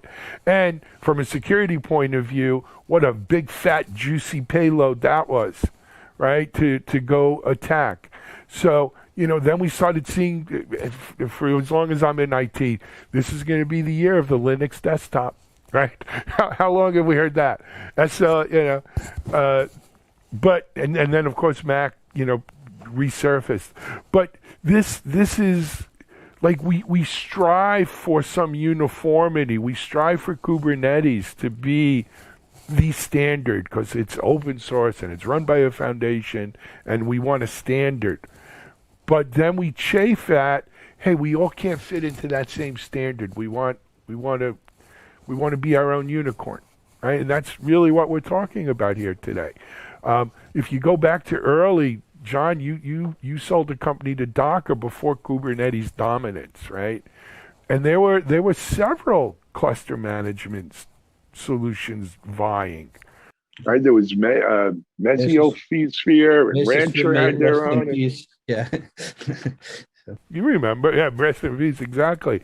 So, this is the world to quote Hyman Roth in The Godfather Part 2, this is the world we chose to live in, right? We strive for these single kind of standards that one size fits all. And maybe that's a huge mistake. I don't know. Maybe it is a mistake. Larry, what do you think? Yeah, I do see that problem that John and you are sort of focused on here, that sometimes the de facto standard is not the best technical choice. You can go all the way back to Betamax versus VHS for those of you who are old enough to remember that, right? Sure. VHS won out, but Betamax was considered by everyone to be a superior technology. Why? So I think if you're going to take a best of breed approach, you're going to have to, when you have a true de facto standard like Kubernetes, you don't have to isolate yourself from it. But when you're making a bet on which one's going to win out, and John is really good at this. John talks about this all the time. John sort of like, doesn't want to put his chips down on something that's not going to survive long term. So he wants to think about what's going to survive. So in order to hedge your bet there, I think you need this orchestration layer that was talked about earlier. You need to sort of isolate the tool vendor from the way it's consumed to a certain degree, so you can plug and play a little bit as time goes on. And this is what we did at Comcast. We built a layer between all of the tool vendors for security tools because they don't have a good unicorn solution there. There is no good unicorn solution there anyway, even if I'd wanted to. And so we had more than one vendor in every tool category competing internally. And sometimes we had 3 tool vendors. From the developer's perspective, it was really easy for them to switch out from one to the other, and they got the same feedback channels, they got the same visualization, it aggregated and scored the same way across all these different vendors. I think that orchestration layer is really key when you have a best of breed approach, and I think you have to build it yourself. I don't think you can buy it today. I really don't think you can do that. So. I'll try to shut up quick. I just want to make a comment. I think there's 2 books that help us understand our world, right? One is Guns, Germs, Steel by Jared Diamond, which actually shows you why we get into these predicaments. If you haven't read it, it's a fabulous book. And then Start With Why by sort of anti-pattern to that, right? Which, I always say, like, there's clusters, atomic compute things like sort of serverless or functions or containers will be around for 10, 15 years. Clusters of those things will be around for 10 years. So if you think in those terms, instead of thinking about Kubernetes and Docker already slowly dying, then you get that sort of start with why isolation against these sort of guns, germs, and steel trends. Right. And I also wanted to kind of bring another aspect to this, which is connected, but I think companies might start looking at it from a scaling perspective. When we talk about like a lot of tools and how to calibrate these tools in our DevOps pipeline. Of course, when you have a large organization, you have multiple product lines, and these product lines will choose to be flexible. So they need to have that flexibility to deploy their DevOps pipeline in the way they choose, right? And that's the whole power of DevOps, right? But I also feel that the conversation in this discussion is leading us to a point where we start looking at a technical oversight committee in from a governance perspective, where we can stitch the dots. We can actually lay that common foundation which is required in order for people not to kind of reinvent the wheel over and over again. So I think that's the key here. And of course, when we talk about a specific vendor lock-in with huge capabilities, it has pros and cons, right? So one pro would be like, they can mutually enforce new capabilities. So when they bring one feature in one product, it's mutually enforcing in the other product, which is a beautiful advantage, they bring in. But that also limits our possibility to look beyond what the vendor is bringing in. So we are kind of essentially not exploiting our own innovation cycles to introduce more, capabilities around how we want to experiment, how we want to kind of build innovative new features into that life cycle. So these are kind of good considerations to look at. And I truly believe that the technical oversight committee is something which you will see in large organizations will kind of, start steering in a bigger way when it comes to DevOps. There's interesting too when you think about different sizes of companies that are in the market for technologies.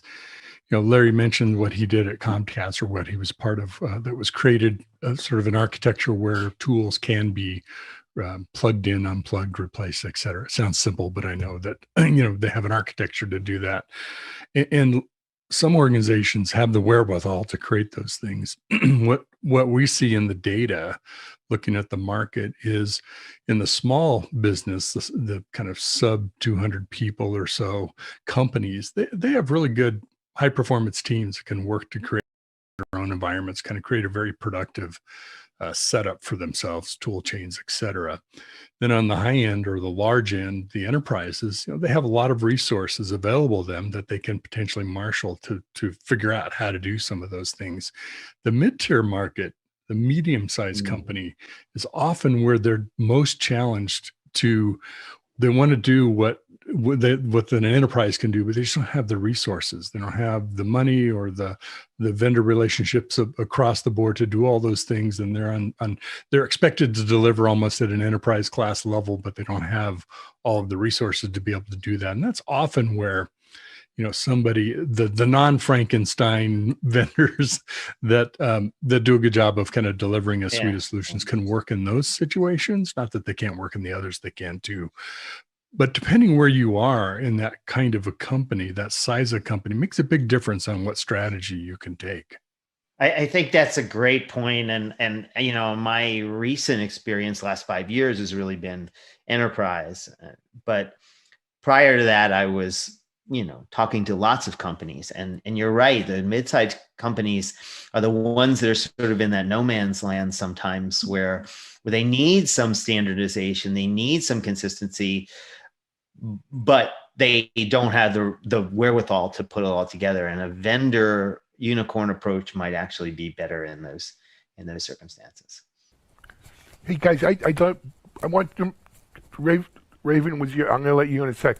John, the first book that you mentioned, I want to put these books in the notes somewhere. I did a presentation with Josh Corman way back, Guns, Germs, and Steel.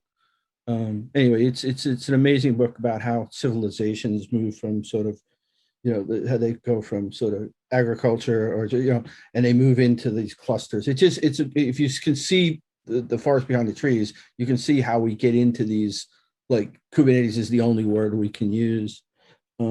Anyway, Jared Diamond, Guns, Germs, and Steel. It's incredible. So. All right, we'll try to get it in there.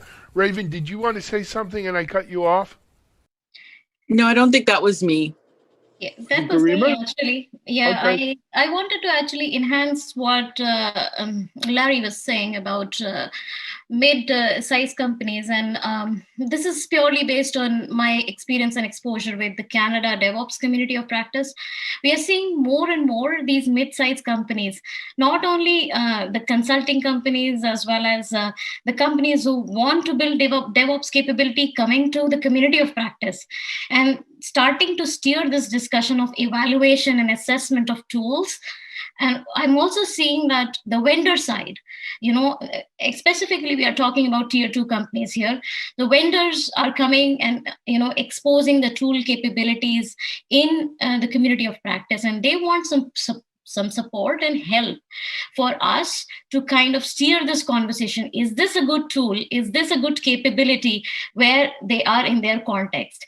And it's a very interesting discussion, because technical side is one side of the story. I would also like to kind of emphasize the fact the questions we ask these vendors and these companies are like, okay, do you have a product owner for this product? Because essentially, what it means is that how accountability is built in the, in a specific tool perspective.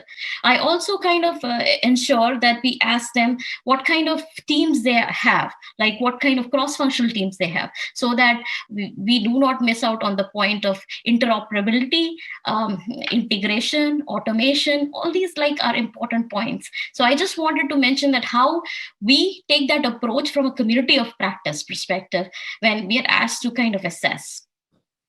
I totally agree with all that.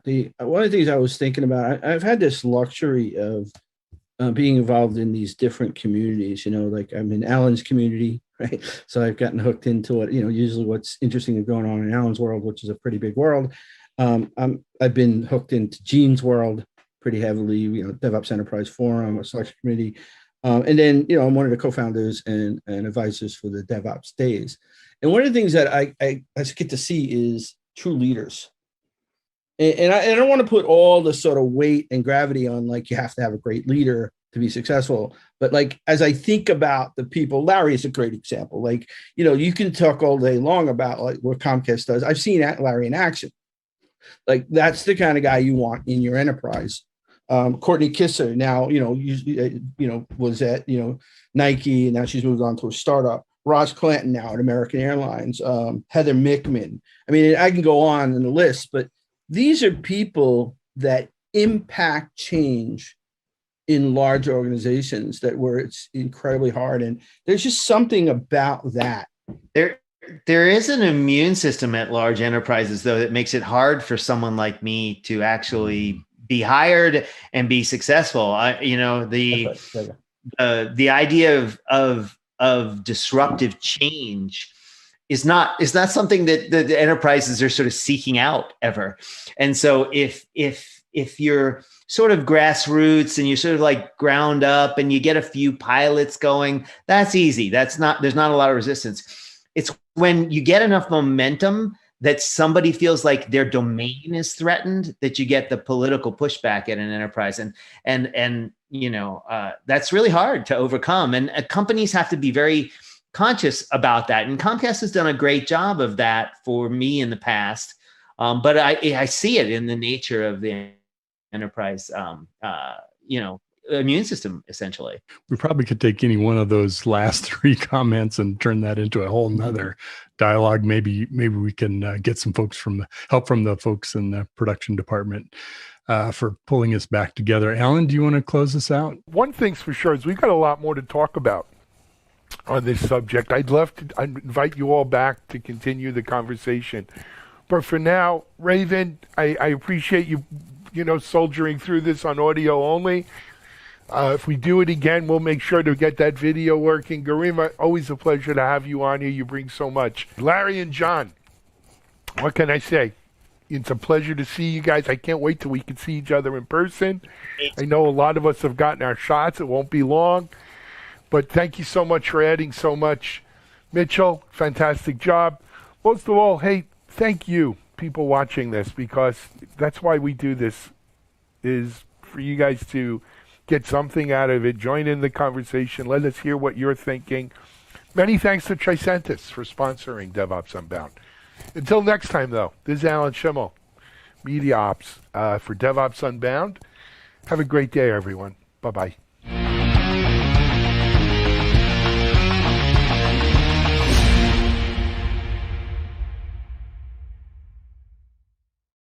Hiring great DevOps and cyber talent is a huge challenge for technical teams. Cloud transformation is driving demand higher. You've tried doing it yourself. Job boards, LinkedIn, didn't work. Recruiters are an option, but who do you trust and not waste your time and money? Recruit Ops is the new way to source engineering talent. From Media Ops, the people behind DevOps.com, Security Boulevard, Container Journal, and more. We sit right in the middle of the hottest positions in Dev, Sec, and Ops, and the brightest minds in the field. If you're looking for a great position or the talent to fill it, we can help you. Trust us, risk-free. All right, what a great presentation that was. All right, next up, we have Haunted Hacker. This is part 2 of the 2-part conversation between Mike Jones and Kim Kennedy, who is an enterprise security specialist.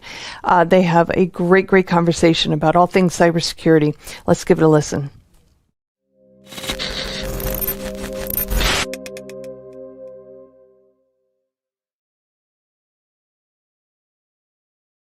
Yeah, the punishment in the law is something that I've been tangling with for probably about 3 years now. Looking at some of the sentences were handed down. Let's take one of my friends, for instance, he got, I think it was 6 years for compromising a school computer. He was in prison with a guy that got 2 years for manslaughter. So you have a kid, a young kid who hacked into a school system and got 6 years, and you have someone who killed somebody and got 2 years. The way that they sum up sentencing and punishment for cybercrime, first of all, I think is unethical because it's a global crime. It's not just a Texas, Virginia, Boston crime. It's a federal crime, but it's also a global crime, right? So in the military, when we have someone that we bring in to prosecute, right, from an adversarial role, when they come in, we're sentencing them in a military tribunal, right? So that's like pretty much a higher court. And I think with hacking, it needs to be a global court, right? We have Interpol. There's no reason why we can't have Interpol Cyber and go that route to make it equal across the board. Because what hackers do is they'll look at the countries that have extradition, as well as the countries that have a history of really bad prosecution for cybercrime. And they'll pick those countries to launch from or to be in. And it kind of kills the whole idea of let's prosecute. Like right now, if you look at the FBI's most wanted list, you're going to see most of APT-1 and most of APT-28, both China and Russia. And those people on that list will never be apprehended, never. And we spend our money, and the Department of Justice spends their money chasing those people and taking the time and putting that up on the website, knowing that, first of all, none of us know who they are, nor do we care. And they probably will never be apprehended anyways. It's a political move. So there's a lot of shenanigans that goes on with the government, cybersecurity, and really just everything from A to Z. We were talking the last episode, I believe it was, about the power grid. And it's funny when you talked about, starting things from the very beginning and doing it right. One thing that I saw with Solarwinds and not only Solarwinds, but with the hack in Florida and with the power grid is that we're looking at technology that was built and deployed, infrastructure built way before the internet existed. And so now we're all kind of screwed because those systems were not meant to interface with the internet very well. And we're seeing the results of that Absolutely. Now. And really to secure the power grid, they would literally have to yank out all of the infrastructure and start over again. And so there's separate, little separate disparate grids, but Texas is one of the biggest ones. And working in electric there, it was easy to see that they built that system and that infrastructure on what they had at that time. Problem is when that's built and it works, as long as it works, nobody cares. So time progressed, right. Technology progressed, and everybody's still looking ahead going, well, our shit still works. Yeah, but now look at the situation we're at now. And I think globally, that's where we're all at, because as humans, we have an issue of not looking forward and looking at right now. It seems like the generations, not below, but the younger generations now, that instant gratification, that $80,000 salary straight out of high school is going to haunt everything we do in cybersecurity, because that same mentality they're going to bring to cybersecurity and that infrastructure that needs to be revamped. If it doesn't give them a payoff immediately, they probably won't jump into it. So there's a lot of hurdles. One question Ryan had for you was, when you decided to get into cybersecurity, was there a confidence issue, like you starting off from the bottom again and trying to, and visualize your road to the top? Was that very difficult to get into a new industry and, from scratch? Absolutely. I do have I do have family in cybersecurity, but at the same time, I just would go to the conferences, walk around and check out the vendors and see if I liked, who I liked, what I liked, and where they were located, and just try to find out more. So in a way, as far as I of course it's scary. You're trying something new every time you change a job. Of course it's scary, but that also for me is kind of invigorating. I really like that. Like you kind of mentioned the challenge of it, right? So, and as far as the confidence, I knew that if I'm given a chance, I can learn it. It's not a matter of that. So it's more of the fact of how getting into it, right? Like having to profess, this is who I am in interviews over and over.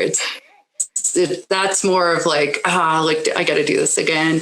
But it's not, it's very scary. And, as far as confidence goes, but I can't let the confidence, because I know that if I'm given a chance, if somebody shows me something, that I can usually pick it up pretty well.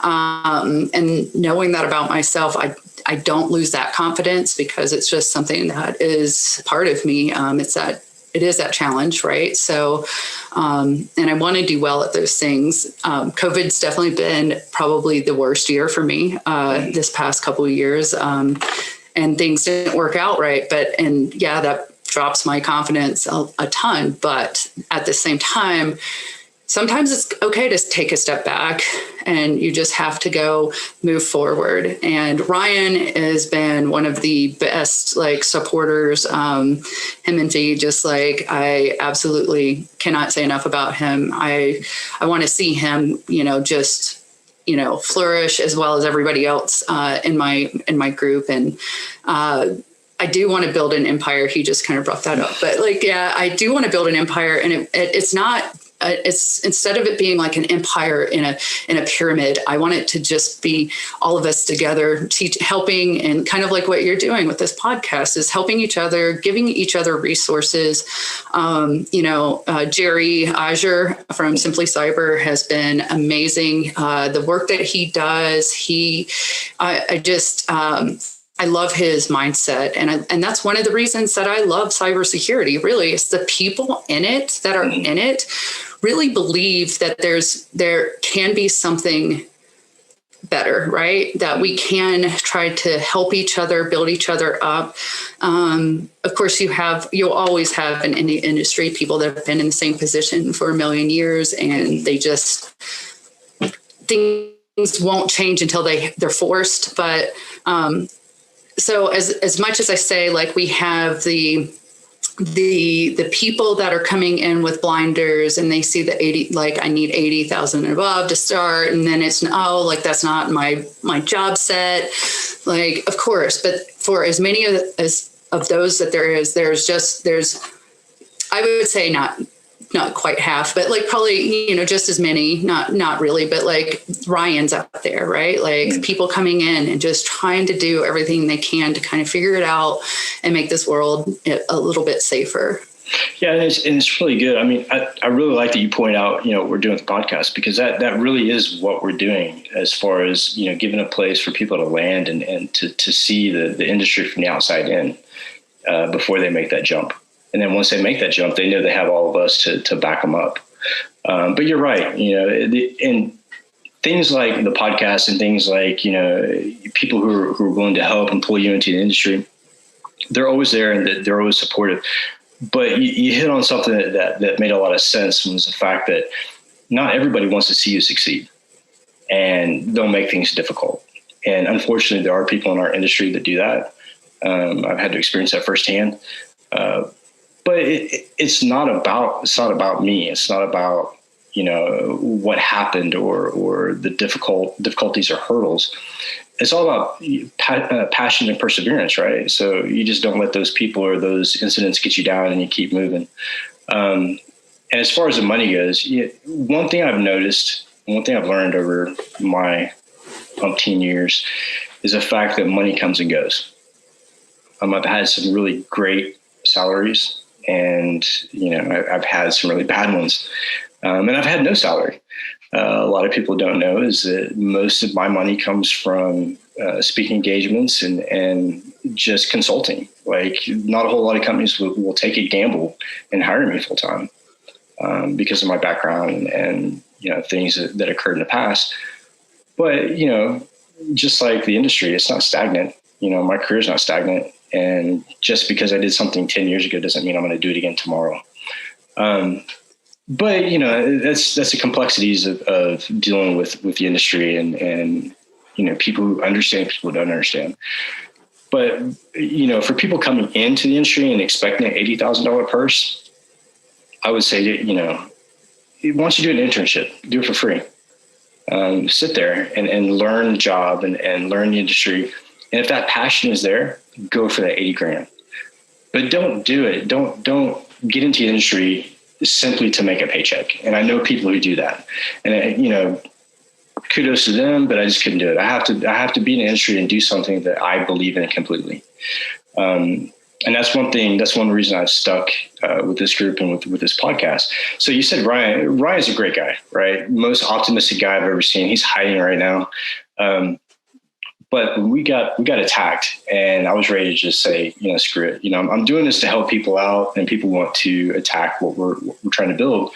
But then I realized that, no matter what you do in life, there's always going to be those hurdles. And the thing is, you just don't let them win, and you continue doing what you believe in. And to me, at the end of the day, if my last day on earth is doing this podcast or doing cybersecurity, then I'm happy, because I did it. I left the world doing something I enjoy. And not a whole lot of people can say that about what they do in life. I know that. Absolutely. I've had family members that really hated their job, and to see them go to work every day and be frustrated. It's just like, why do that?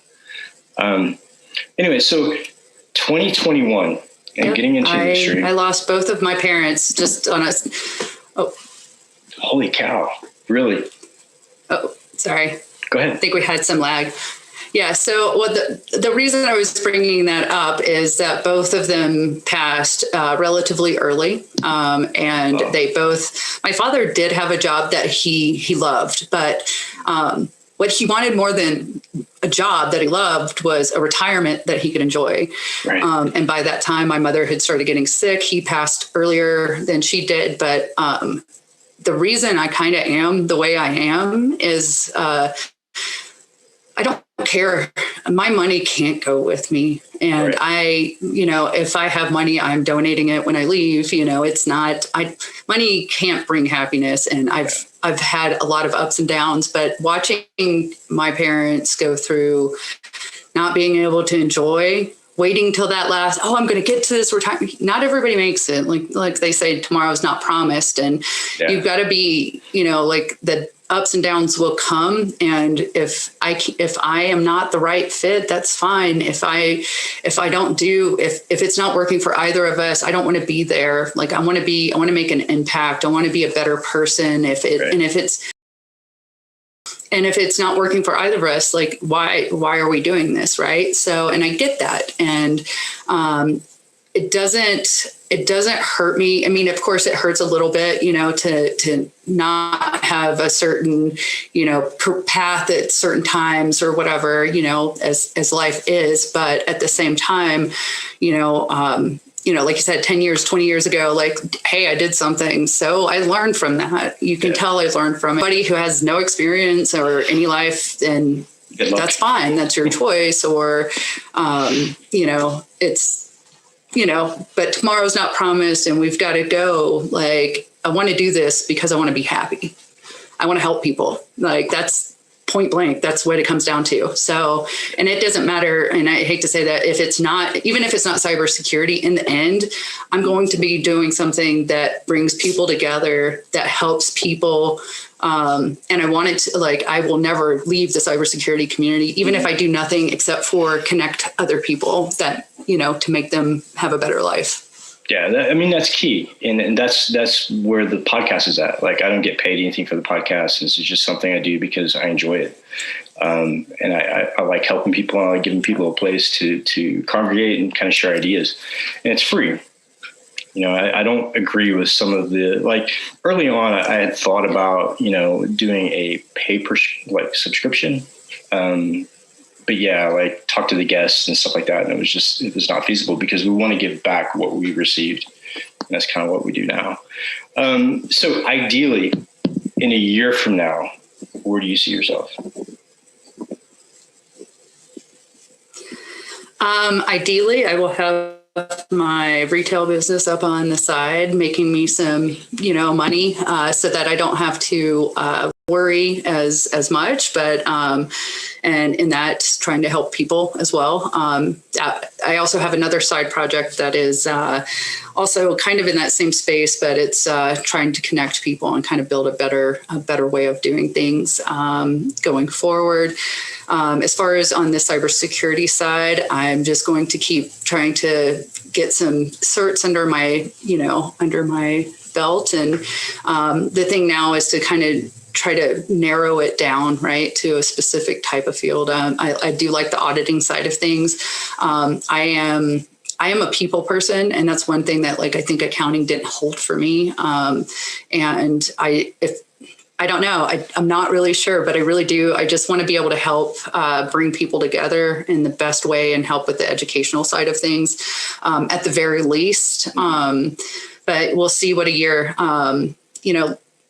looking forward, there's so many options and possibilities. I hate trying to limit myself by saying, but at the same time, it's always good to have a goal, right? So you have to have a goal, but, I have looked into threat hunting and things like that. And I think that I'd probably be pretty damn well. Baby steps, right? So I don't like to get ahead of myself. There's a company that you should probably take a look at as far as threat hunting goes. And the only reason why I mentioned them is because I'm friends with a lady who is management over there. It's called CrowdStrike. And they do a lot of threat hunting, a whole lot. So you may want to take a look at that and see what they have going on. Unbeknownst to you, this podcast can serve as an interview for a job as well. So once this goes up online, you'll have a foot in the door with a lot of companies, and they can look at this and serve this as your interview for the job. So let's open this up to Ryan says he's never heard of CrowdStrike. Dude, are you living under a rock? CrowdStrike is I hope you're joking. Okay. So I'm going to open up the floor to questions for Kim. Oh, Ryan, always with the jokes. Mm-hmm. The Wookiee. That guy. Yeah, it's the resident Wookiee. So if anybody has questions for Kim, go ahead and put it in the chat. And Kim, if you have any questions for me or Ryan, go ahead and shoot. I'm trying not to hit this. I have a bad habit of hitting this mic, but this mic totally RIP'd earlier before the podcast. So I'm just hoping it hangs on. Anyways, yeah, it completely fell apart. Like during the pre-podcast, the microphone actually fell off. But we're working on it. Little technical difficulties. It's one of those things you deal with when you have a free podcast. So anyways, Ryan, anybody, do you have any questions for us, Kim?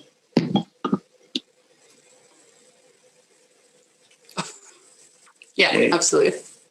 Yeah.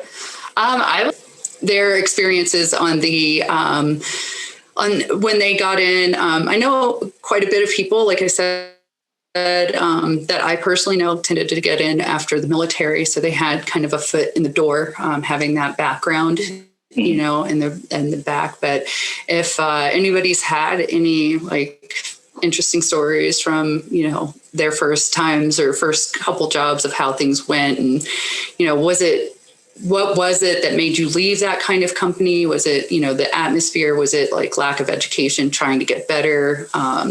Any kind of stories like that, especially towards the beginning of their career, like what impressed them, what drove them away from that? I'll field the question first of all. I was really like surprised about the lack of knowledge in the space with some of the companies when I first got into the industry. And I'd go interview with HR, and I'd interview with the CISO. And there was such, in a lot of companies I interviewed with, there was such a knowledge gap between the analyst level and the CISO. And from my point, from the very beginning of my career in the industry, I always told myself that when I get to be a CISO, I'm not going to be that CISO who knows things from 30 years ago. I want to be on top of everything. I want to keep my hands in the tech and keep moving. I actually had a CISO that I worked for, and this is going to crack you up. I had a CISO that I worked for, and he was on the phone with a potential client and told the client that he had been doing cybersecurity for over 30 years on a commercial level. And I had to stop and think about it. He was on the phone. He was down the table from me in the SOC. And I sat there and I thought about it. And at the time, I put the numbers together and I thought, 30 yeit. Okay, yeah, that was way before BBS time. DARPA probably hadn't even released the internet yet.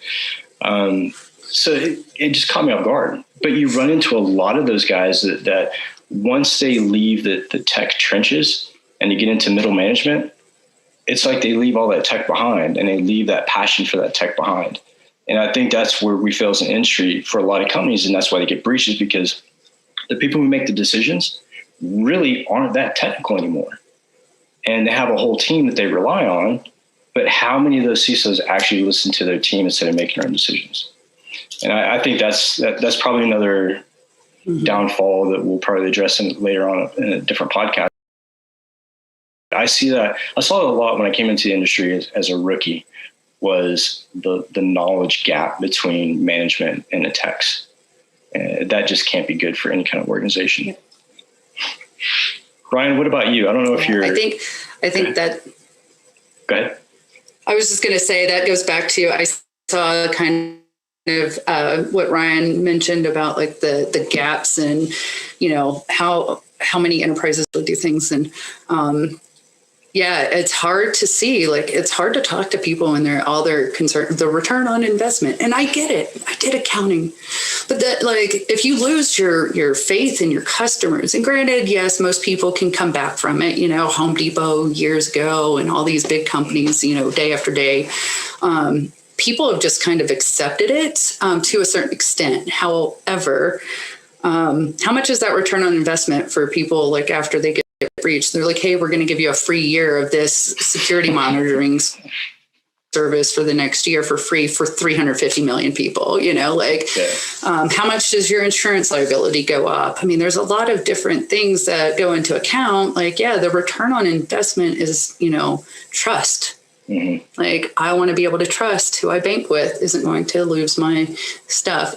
Of course, I know things will happen. This is, you know, it's a never ending saga, right? So, yeah, the return on investment has always been a big battle, especially when it comes to looking at budget for cybersecurity within a company and trying to get like tools and stuff. Return on investment is huge. But one thing I try to explain to people too when they're talking about return on investment and their budget is the fact that, you know, yeah, there's no big ROI when it comes to security tools, but get breached and tell me how much that return on investment would have saved you. So, I mean, there's all kinds of things that go into the cybersecurity, I guess, conundrum. when it comes to, what should happen, what's actually happening. Damo is wanting to ask a question. Damo, ask the question, put it in text in the chat. I'll answer it. So yeah, like another thing you might want to look at too is that, I love social engineering, and inherently females are the best when it comes to social engineering. I don't know why. I haven't really studied that. But if you take 2 or 3 pen testers and you take a couple of pen testers that have had various positions outside of security, brand new, male or female, it doesn't really matter. But the funny thing is, like, if you walk into a business and try to approach an IT group as a pen tester, and more than likely you'll get the password long before I'll get the password. But that's just how the industry is. And, social engineering is a huge part of what we do. It makes a lot of money. And also the weakest point in any situation is usually the human factor. So we have a couple of people online that really focus on that in the group. Kristen, she's not online tonight, but she focuses a lot on social engineering, as well as a couple other people. But yeah, that's one route to go within pen testing without having to actually get into the actual like huge ones and zeros and do that deep dive into tech.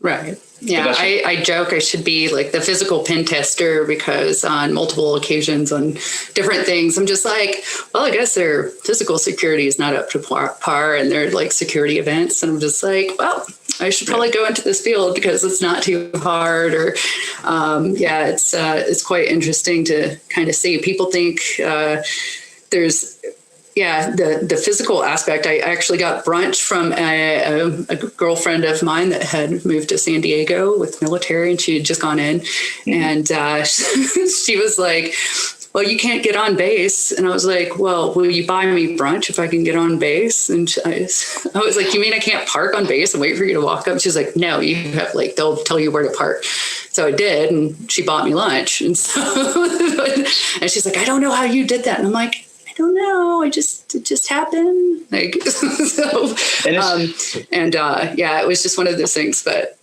And it's not a sexist thing, right? Like, I know some people are probably like cringing right now going, oh my God, he's mentioning females in pen testing and how they're good at social engineering. But to be honest with you, when you look at the numbers, it's factual. When you walk up to an IT manager, an average IT manager, and if I walk up to him, ask for, an IP address or a password, he'll pass me over and give it to somebody else really quick. It's all about, conversation and being able to appeal to people. And I just, social engineering has always been one of those things that is a key to any kingdom. Let's see. Oh, absolutely. Yeah, I think, I was just agreeing with you. It's, women in general, historically and, through evolution, we've had a lot of different roles, right? So men, their brains just kind of function a little bit different. And I think it was on one of your podcasts. I'm trying to think if it was with Colin or somebody. But you're talking about how it's not a good or versus bad.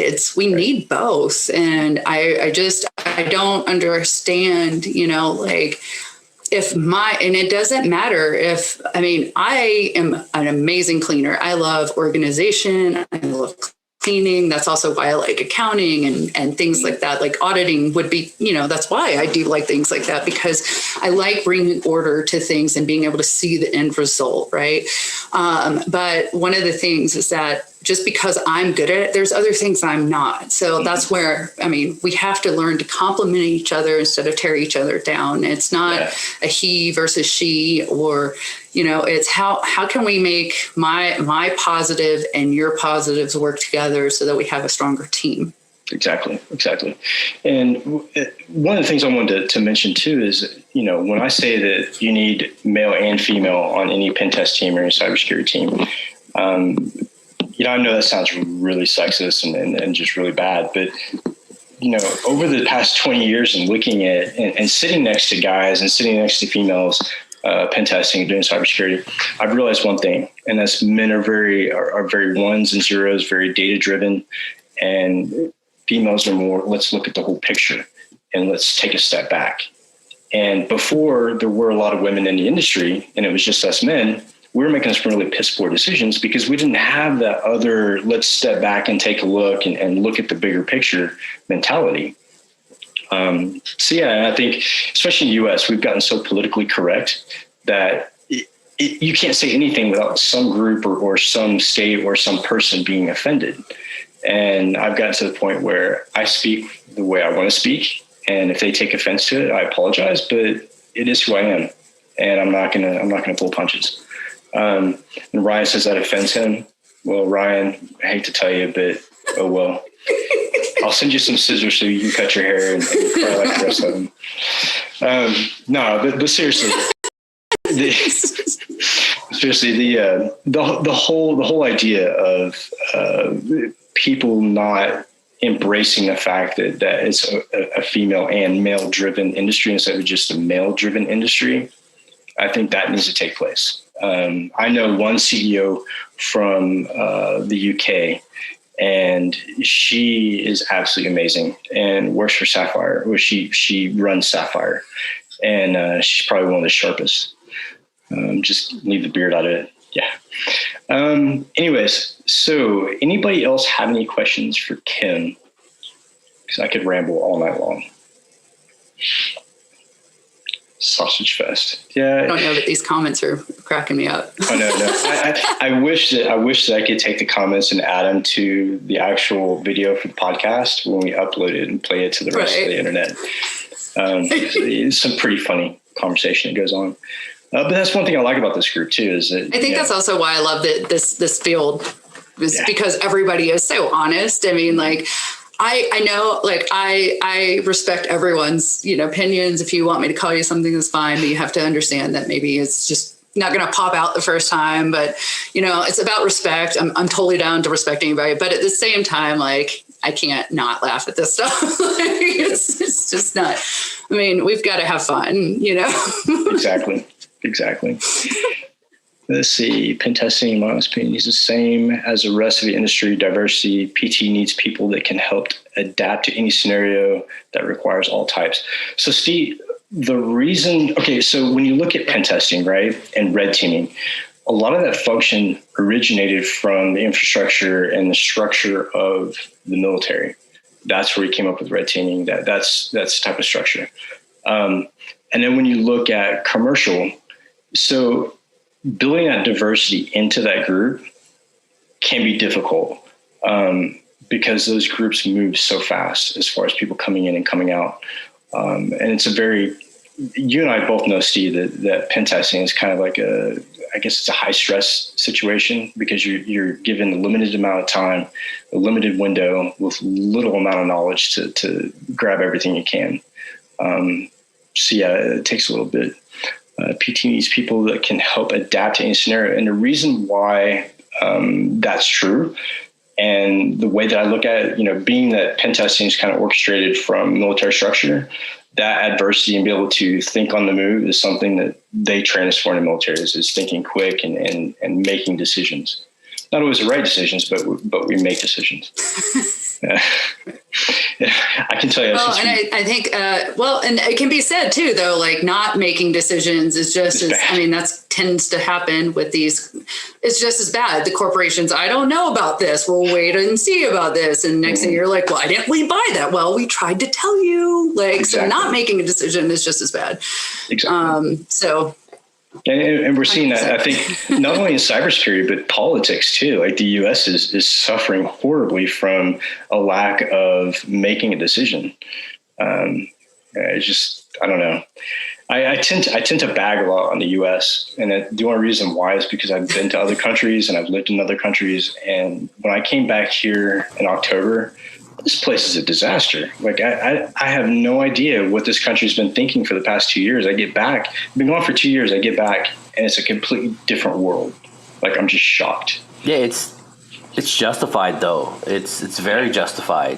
You and I both know the shit posture that this country is in. And yeah, it kills me because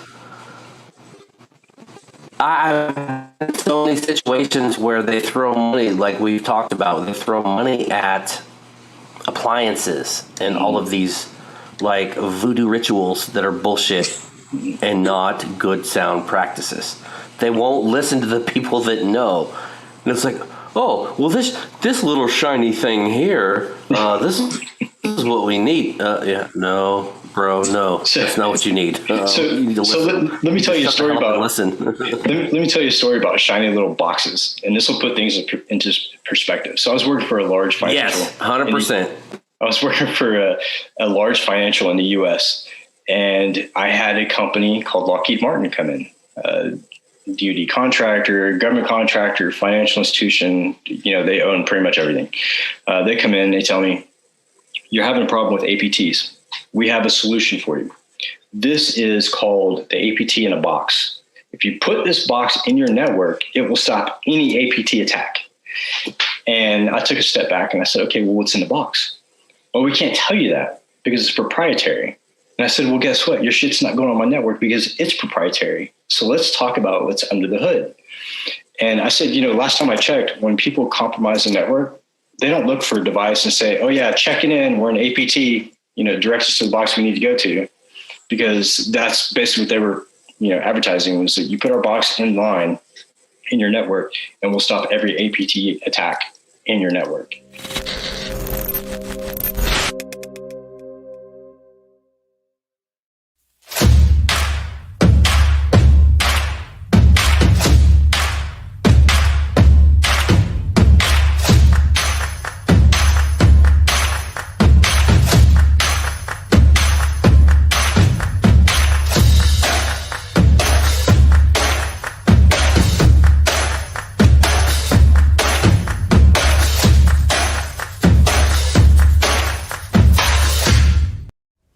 All right, welcome back. Next up, we have our Something Old segment. This is from the recent Cybersecurity Virtual Summit that we hosted. This presentation features Erkang Zhang and Tyler Shields of Jupiter One. They discuss security is not optional. Security is a basic right, talking about the fact that security considerations can become an integrated part of every technology team, but it should be a basic right to all companies.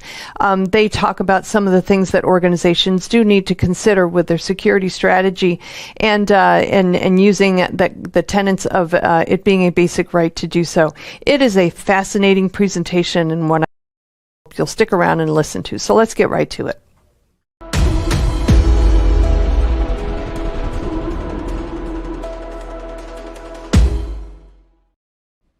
Hey everybody, welcome to your next session of the day. My name is Tyler Shields. I'm CMO at Jupiter One, and I have with me Erkang Zhang, who is the CEO at Jupiter One.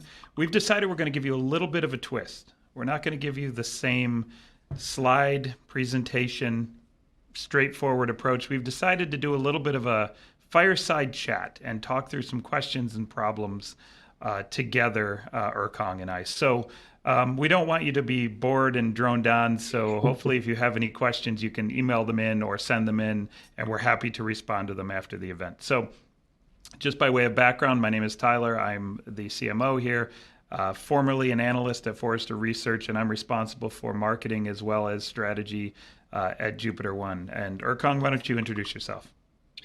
Sure. I'm the CEO and founder of Jupiter One. I've been a security practitioner and a former CISO for pretty much my entire career, previously at IBM, Fidelity, and a software company called Lifomic before started Jupiter One.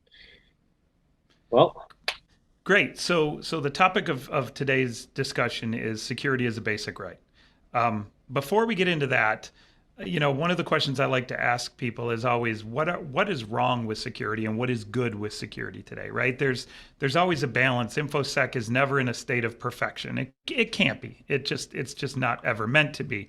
And so give me a couple seconds and discuss what's wrong with the state of cybersecurity today. What makes it broken, and maybe a little bit of what makes it good as well.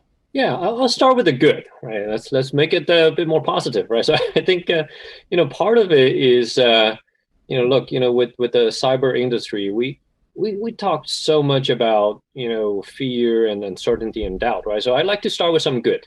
Now, the good is that we have a lot of great products out there now that we can leverage, and we have a lot of great people that are in the cyber industry that are doing the right things and supporting it. And we're seeing good trends of security going in the right way, being more agile and nimble and engineering focused in the approaches. So a lot of those are the great trends, right? So we started to see that. But of course, there's a lot of things that are still not working, right? And I ask myself this question all the time, right? And and again, with all the good products and good people and increase in the expertise and the workforce in cybersecurity, why is it still so broken? And why is it that we still have so many breaches that happen all the time, right? And to some extent, I think a lot of us are kind of getting numb at those events. And it's just another day, another normal thing now that somebody got breached or got attacked, and that's just the way it is. I don't think it's right. I don't think that's supposed to be right. So I look at it this way. I think the way that we're approaching security today has some fundamental flaws, and I'll put in a couple of examples, right? So one is a lot of the organizations, right, especially younger and less mature organizations, they are too compliance focused. And being too compliance focused, it becomes that you go through the motions as check the box. Complacent. You become very complacent as an organization. That's and right. you just do the minimum bar, and that's generally what we've seen over the years for most compliance regulations is they don't actually secure anything. That's right. Yeah, it's just the minimum bar. That's just the baseline, and that's also and that's what's kind of causing. If you see any organization recently that were breached, they're compliant, right? They were compliant and they were certified in some way, right? So it really begs the questions of what really does it mean to be compliant? Is it still meaningful anymore? Right. So I think that's one problem of the industry today. And the other problem that we don't see and we don't talk enough about, but we see the result of that, which is, look, this is a community effort. We're in this together. It's not just about your organization. It's about the entirety of the digital operations of every company, right? Because we're so connected today, right? So any organization do not operate in your own complete silo. You rely on vendors, you interact with customers and all of those things. And it's just the weakest link, right? So we've seen this, and most recently, Solarwinds, right? And even before Target, right? So a lot of these are supply chain, third party, type of attacks that results in the breach of sort of that final target or targets across the board. So now that brings to sort of the third problem of the space today, right? Which is, with all these going on, right? So the security vendors, they tend to go after the enterprises, right? That's how they make their money, and that's how they, become, this unicorn companies or startups. But it makes those solutions too costly, difficult to use, and very costly because they're focused on the enterprises. And then on the other hand, right, the organizations has this tendency of buying the new shiny tools, which creates silos, right? And at the same time that the vast majority of this community cannot afford them, cannot afford the right security tooling, do not have the right resources, and are not doing it right. So again, this contributes back to the previous two problems, which is compliance and community, right? So I actually think that we are in a state of cybersecurity poverty. A lot of the companies are, right? So a lot of this also has to come to the fact with like the free and open source tools in general. They can get you kind of the way there, or they require significant technical expertise to engineer a solution on top of them. There's no That's kind right. of super easy to use tool that just gets you where you need to be as a small company or a company that doesn't necessarily have the expertise or the dollars to spend. Exactly. And look, let's talk about it a little bit more, right? So those free and open source tools, a lot of them are great. Actually, they work, and they are actually very helpful in the actual operations, right? But the problem with a lot of those, or the challenges with a lot of those, is they don't have great management and governance layer that supports compliance, right? Which creates this sort of mismatch and say, hey, organizations are compliance focused because to do business with the larger companies, they want these piece of paper that's signed by the auditors.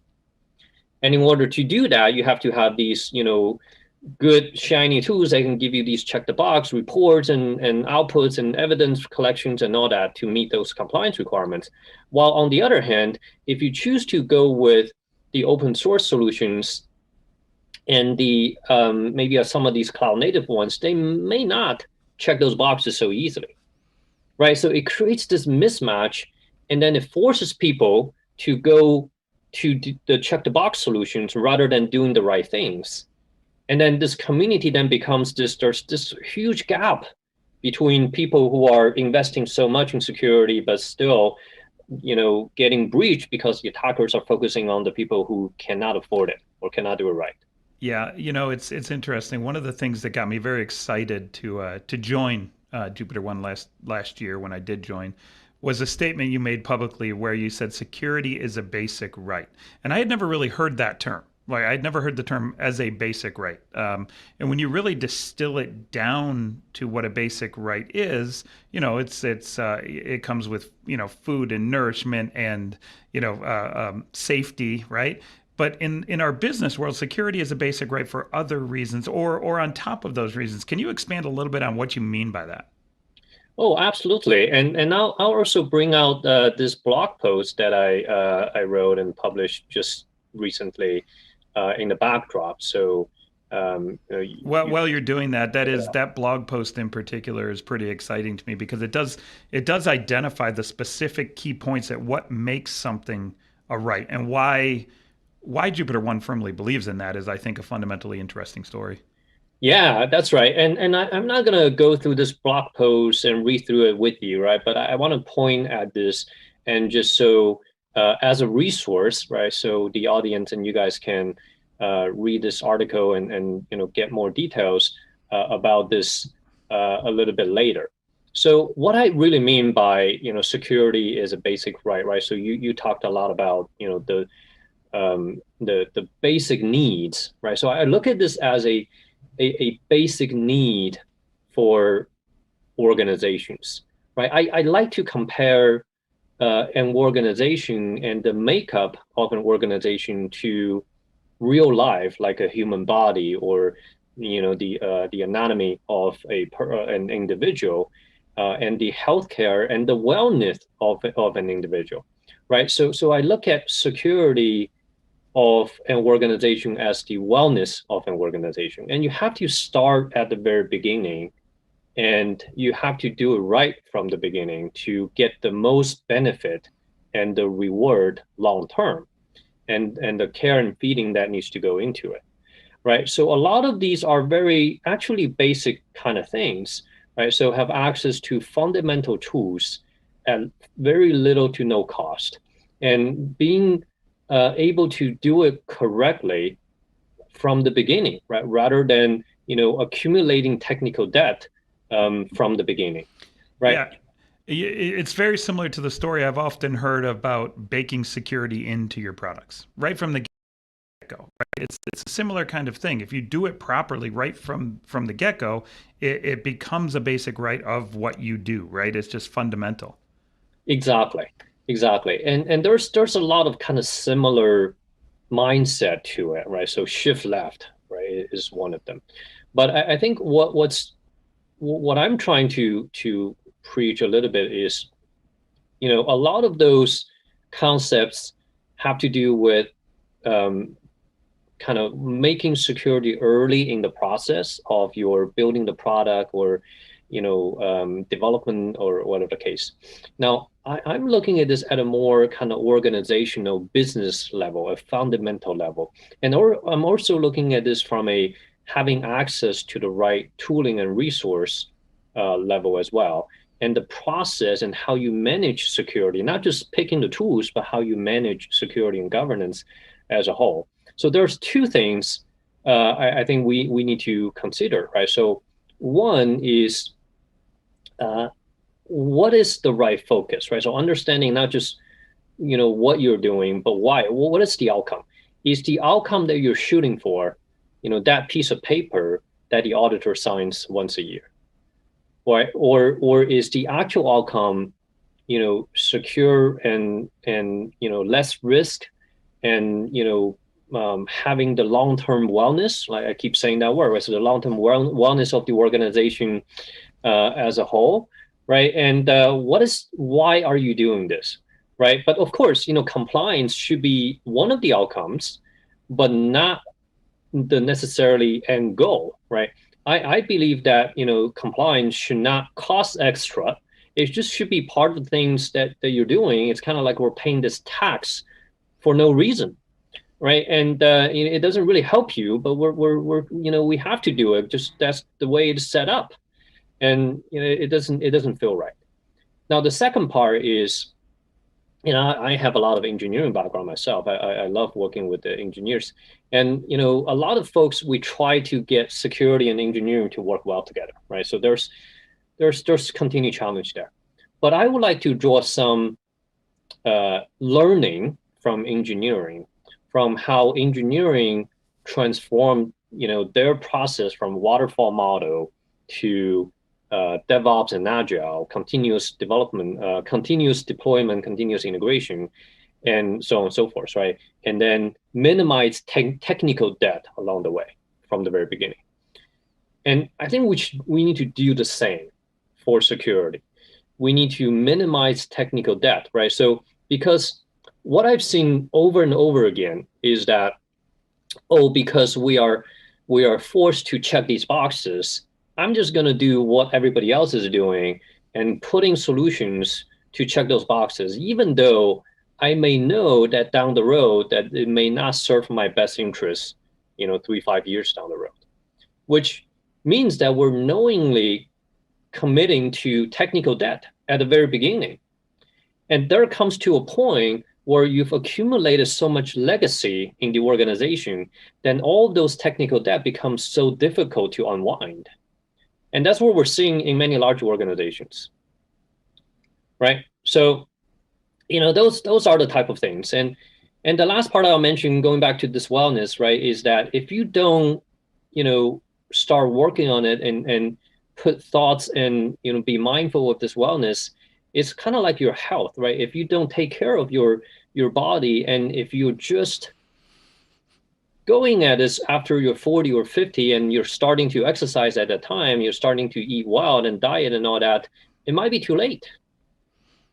Yeah, and I can definitely vouch for the difficulties in that. I am not a picture of wellness, as my coworkers tend to get on me quite frequently about. But let me double click a little bit on that, right? In the last year or so, wellness has become a big thing.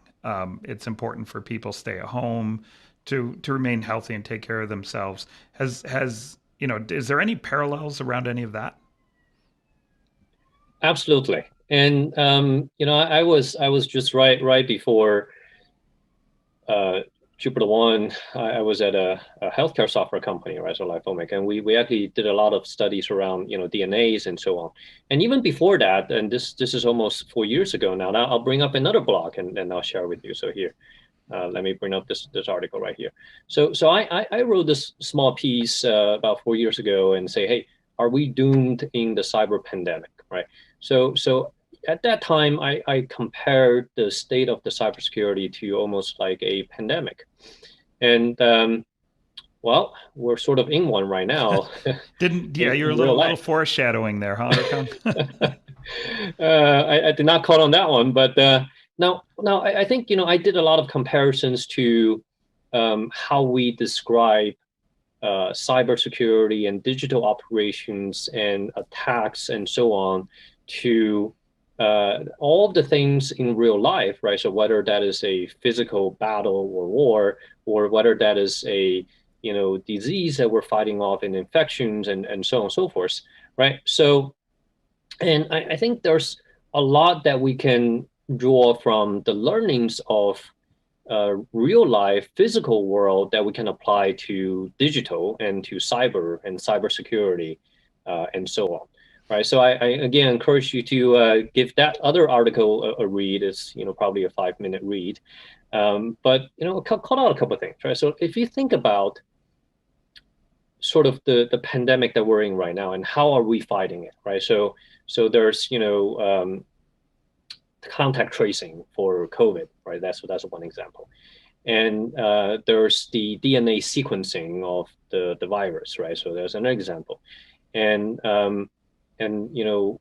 all of those and just not just that, right? But the past 5-10 years or so, there's a lot of focus in actual healthcare and biotech and wellness in the focus of the human body and understanding the human body and the DNA sequencing of us, right, ourselves, and all of those. To me, it really boils down to one thing, which is that understanding of us, of ourselves, right? And it's very complex, right? So the biology of an individual, of a person, is very complex.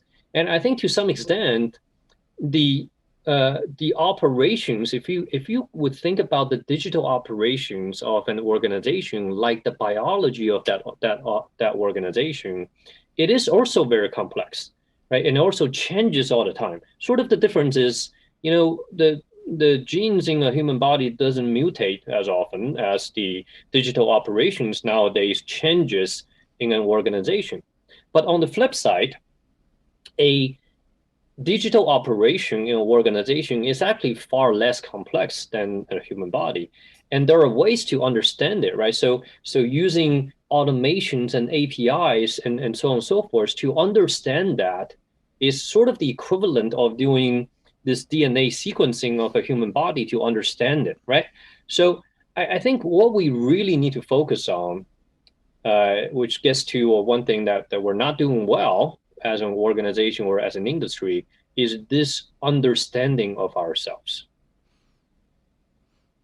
Got it. So you've connected security being a fundamental right of every business. You've connected cyber pandemic. You've connected human and health wellness, right? And a lot of these concepts that you're bringing up are broad and theoretical concepts. So how do we as an enterprise, or how do we as a security community on a broader sense, like what's the right way to take that from the conceptual, right? The ability to say, hey, we get this as a basic right, and the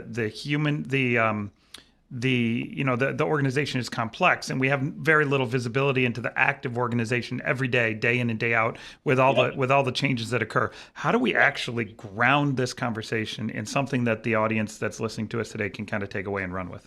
Yeah, exactly. So how what can you do? How do you do it, right? So that's sort of the $1 million question here, right? So all of these are conceptually, right? So I think these all sounds great, and I'll touch on that visibility part just one more bit, and then I'll get into sort of what do you do, or how can you do it?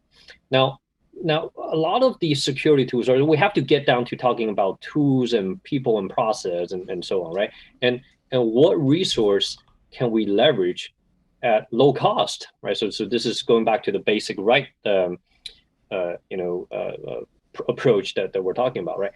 And what can we do to actually make this a reality for us, right? So, and again, going back to visibility, a lot of the vendors and products now talk about visibility, and it's like the new buzzword now, right? So you in marketing, I know. I tend to tell you, hey, we don't like buzzwords, so don't use buzzwords.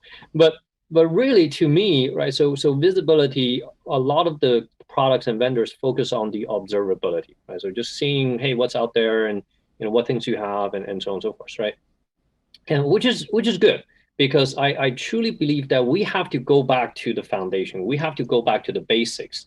We have to start with answering the questions of, hey, what do I have? Who owns them? What is out there? How are they configured? And so on and so forth. But visibility should not stop there. It has to go beyond to understanding, right? Which is why I go back and saying, hey, DNA sequencing and all that.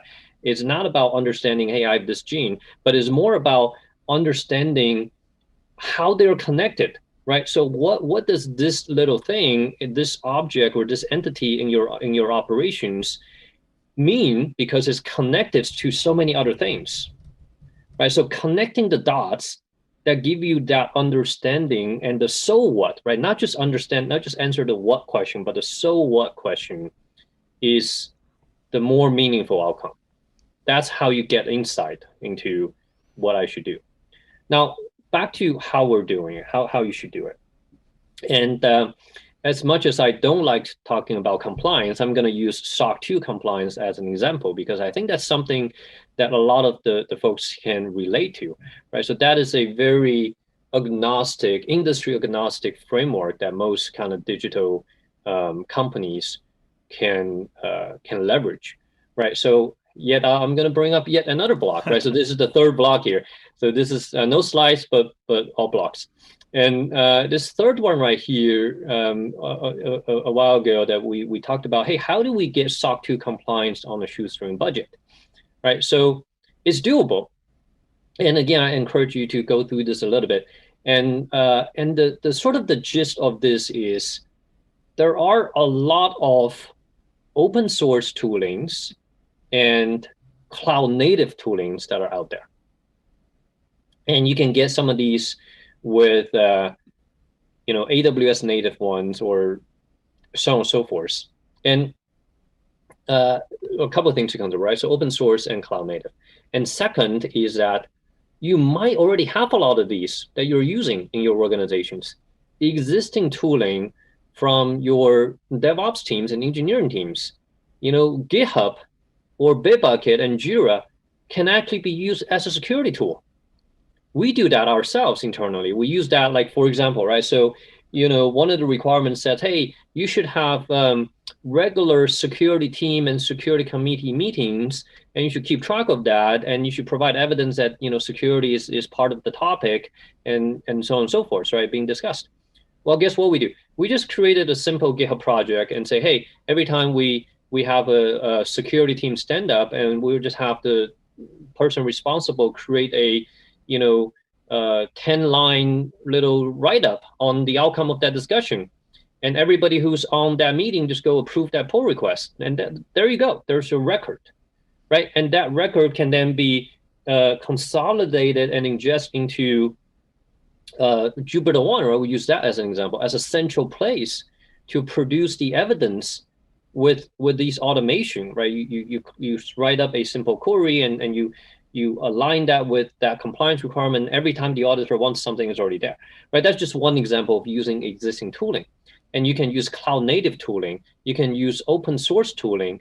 And all of these can then be consolidated into one place, right? And we previously talked about a lot of these solutions are available. They just don't have a great reporting backend to fulfill some of the compliance needs and the tracking and the reporting needs, right?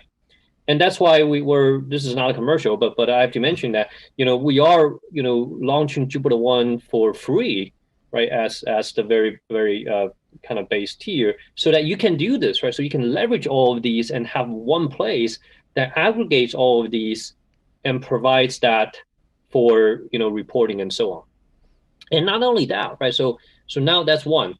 And the second part is that going back to that visibility and understanding point that I was trying to make, right, is you really need a kind of a knowledge base that describes your operations, right? So now imagine all of these things I just mentioned, right? So your security controls, your open source tools, your cloud native things, your DevOps and engineering stuff, they all come together into this central knowledge base, which again is free if you use JupyterOne, right? And the central knowledge base that can describe and connect the dots and build a graph of how things are connected automatically using APIs and integrations.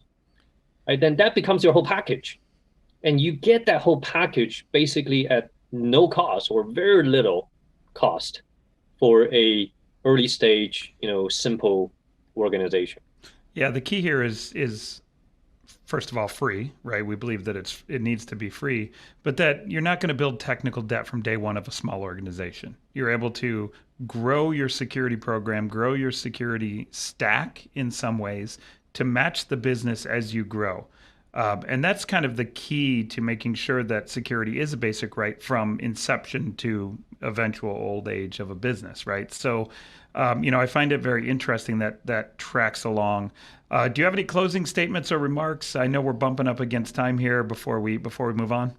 Great point to summarize and sum that up, right? Is that and doing it this way allows you to take that engineering approach, that agile and nimble approach, and small improvements, small changes. So you are not married to expensive tools at the beginning, and you have a foundational platform that you can grow with, right? So without having to accumulate technical debt starting from day one, right? So I think that's really what my message to everyone here is, right? Is do it right, make compliance a natural outcome. Don't focus on that, but do it right and do it with an engineering and automation first mindset. And the last one I will sum up with is this security manifesto that we put out, and we believe in it as an organization. I believe in it as a practitioner, and this is I would probably wrap up everything with is this message right here. Yeah, so that's a great summary. It's a great piece on the end that we can kind of bookend this discussion with. For the audience and the listeners that have made it this far, all of the blogs that Erkong has referenced are on jupiter1.com/blog, and then what you see here is securitymanifesto.net. Please feel free to check all that out. Erkong and myself are both only an email away. We also have a community Slack that you can join and get us both on there as well. So we're looking forward to seeing you, and let's make security basic right for everyone across the board. And that's it. Thank you. Thank you.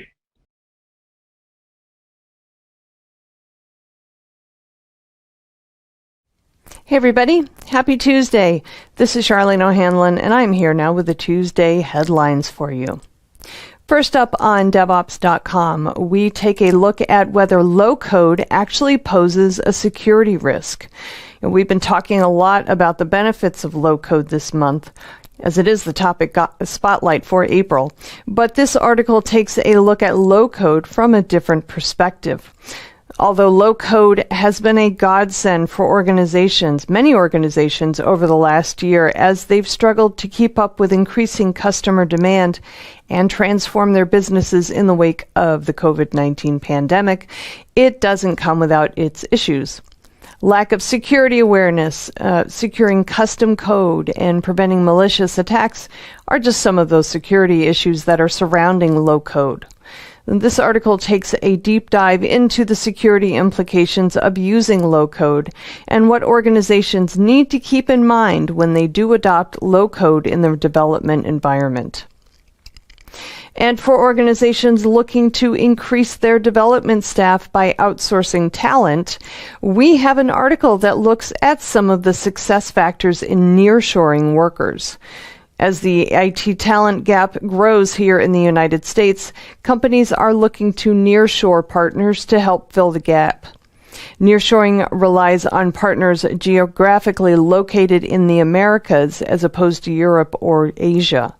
There are several advantages to outsourcing software development needs to a nearshore partner, including access to high-quality IT talent, lower costs, a faster time to market, and, most importantly, the productivity increase that comes with full-time collaboration.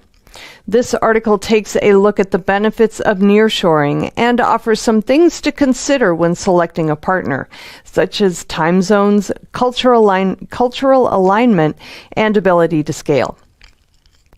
In news, WhiteSource has acquired Defend as part of an expanded effort to discover malware source that has been deliberately injected into open source software by a contributor who is acting in bad faith. The Defend platform surfaces anomalous contributor behavior that would be indicative of someone trying to compromise the integrity of a project. WhiteSource now plans to add the Defend tools, now known as WhiteSource Defend, for free to its portfolio of security tools for DevSecOps workflows. Earlier this month, the company raised an additional $75 million in financing that in part was used to finance this acquisition. In the wake of some recent high-profile breaches involving software supply chain compromises, organizations are revisiting their application development processes. And technologies such as Defend can go a long way to helping increase the security of applications before they make it into production. At the least, it certainly can't hurt. All right, over on Container Journal, we take a look at whether Istio or Linkerd will dominate the service mesh market. It's a valid question. The service mesh space is heating up, and Istio has garnered a lot of headlines lately. But there are some proponents of Linkerd who say that the technology will be the one that is outlasting the others, in part because it has such a strong community behind it. Cost and support are two factors that can make or break a technology, and that's no different when it comes to service mesh. This article takes a deep dive into the differences between Istio and Linkerd and offers some real food for thought. But as with any technology choice, it really all depends on what works best for your unique business. We also have the latest from Red Hat, which has made generally available an update to Red Hat Advanced Cluster Management for Kubernetes.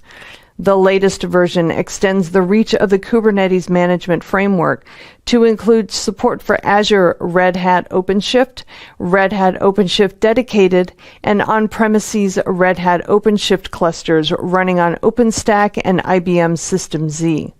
Red Hat Advanced Cluster Management for Kubernetes also now supports Open Policy Agent,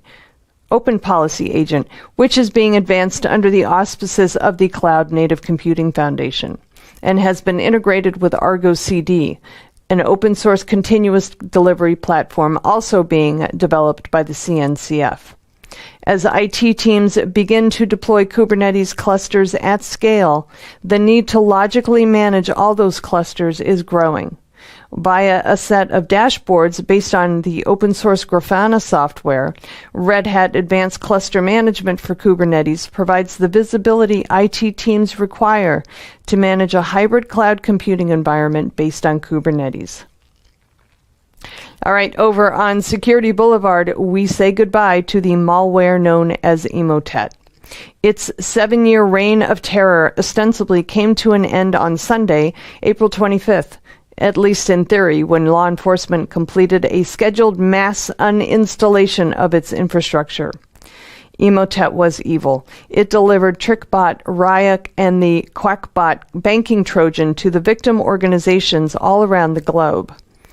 But the end of Emotet begs the question, what will take its place?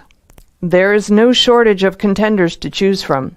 Bazaar Call and Iced ID malware variants have already begun to surge, but no matter what malware strains might emerge to fill Emotet's shoes, law enforcement and the industry must move faster to bring it down, lest it wreak the same amount of damage or more that Emotet did. Otherwise, we'll pretty much be back at square one.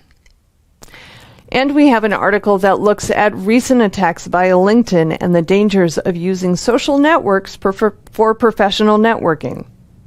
In these attacks, malicious actors used fake profiles linked to hostile states to target employees in key industries and government departments in the United Kingdom. With more of these attacks likely in the future, particularly on social media sites that are oriented toward working professionals, Organizations need to ensure they provide timely education to their employees and, at the same time, prepare for when the attacks are successful. This article takes a look at how organizations and employees can protect themselves from falling victims to phishing scams, including not only accepting connections from people you have met or ones who have been formally introduced to you. Malicious actors have been taking advantage of the fact that things are not business as usual, and more people are using social networks such as LinkedIn to grow their network, since in-person events are still pretty much out of the question. But it's important to stay on guard and recognize that not everyone who wants to be your LinkedIn connection is a good connection to have. If it just doesn't seem right, it probably isn't. And finally, we take a look at the reality of online privacy in today's digital world. When you log into Facebook, Google, or wherever, your identity is what gets you there, or not. If you have the right credentials, you're in. If you don't, you're not. And since more sites are using data sovereignty, which is allowing users to log in using their Facebook account credentials, for example, the question of how secure your identity is very valid. While consumers enjoy the convenience of logging in only once, the internet giants such as Facebook, Amazon, and Google earn money from the data collected from other platforms' users. And they leverage the immense quantities of data to make even more money, selling the insights gained or selling users their own services based on what they now know about them. The new frontier of identity protection is definitely digital, securing access to data, securing IT systems that house user data, and securing identity management processes. Solutions that centralize, manage, and trace user access to corporate applications enable organizations to secure both digital identities and the data they access in one go. It's an interesting look at how identity and access management is helping in the fight to keep our digital identities safe. All right, that's it for the headlines today. Please check back with me on Thursday when I'll have a fresh new batch for you. Until then, have a great day. Please stay safe.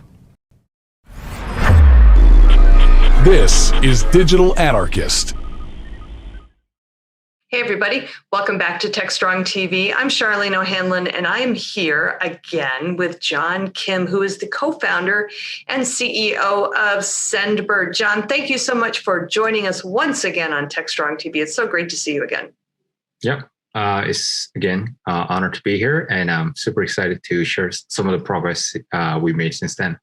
That's great. Yes. And that's exactly what I want to talk about, because you guys just got a massive round of funding, and that is such great news for you guys. So congratulations on that. Tell me a little bit about the funding, how much money you guys were able to raise, and who's backing you and all that good stuff. Yeah. So we just announced our Series C fund, Series C financing. We raised $100 million. And we raised from Steadfast Financials. Our primary partner is Karan Mahandru, who's a former partner at Trinity Ventures based in San Francisco. And he's now leading the enterprise investment at Steadfast Financials. And also Emergence Capital, a SoftBank Vision Fund, and YLab and a few other firms have joined this round. So we're pretty excited about this round. And yeah, I guess this time we can finally disclose our valuation of $1.05 billion. That's great. So that means you guys are part of the Unicorn Club. That's awesome. Yay. So I think it's funny that we have all these companies that are joining the Unicorn Club, and unicorns are supposed to be one of a kind, right? So is it really unicorns? Quite a bit of unicorns these days, but yes. Yeah. So anyway, but that's great. That's really great news for you guys. So tell me, tell me what you guys are planning to do. I mean, obviously you guys are a player in the mobile communications and that collaboration space. So tell me a little bit about what you guys plan to do that's going to hopefully set you guys apart from your competitors. Yeah. What I like about our business is that our business is fairly simple. So we build great software. We help our customers, for our developers and product managers, adopt in a messaging.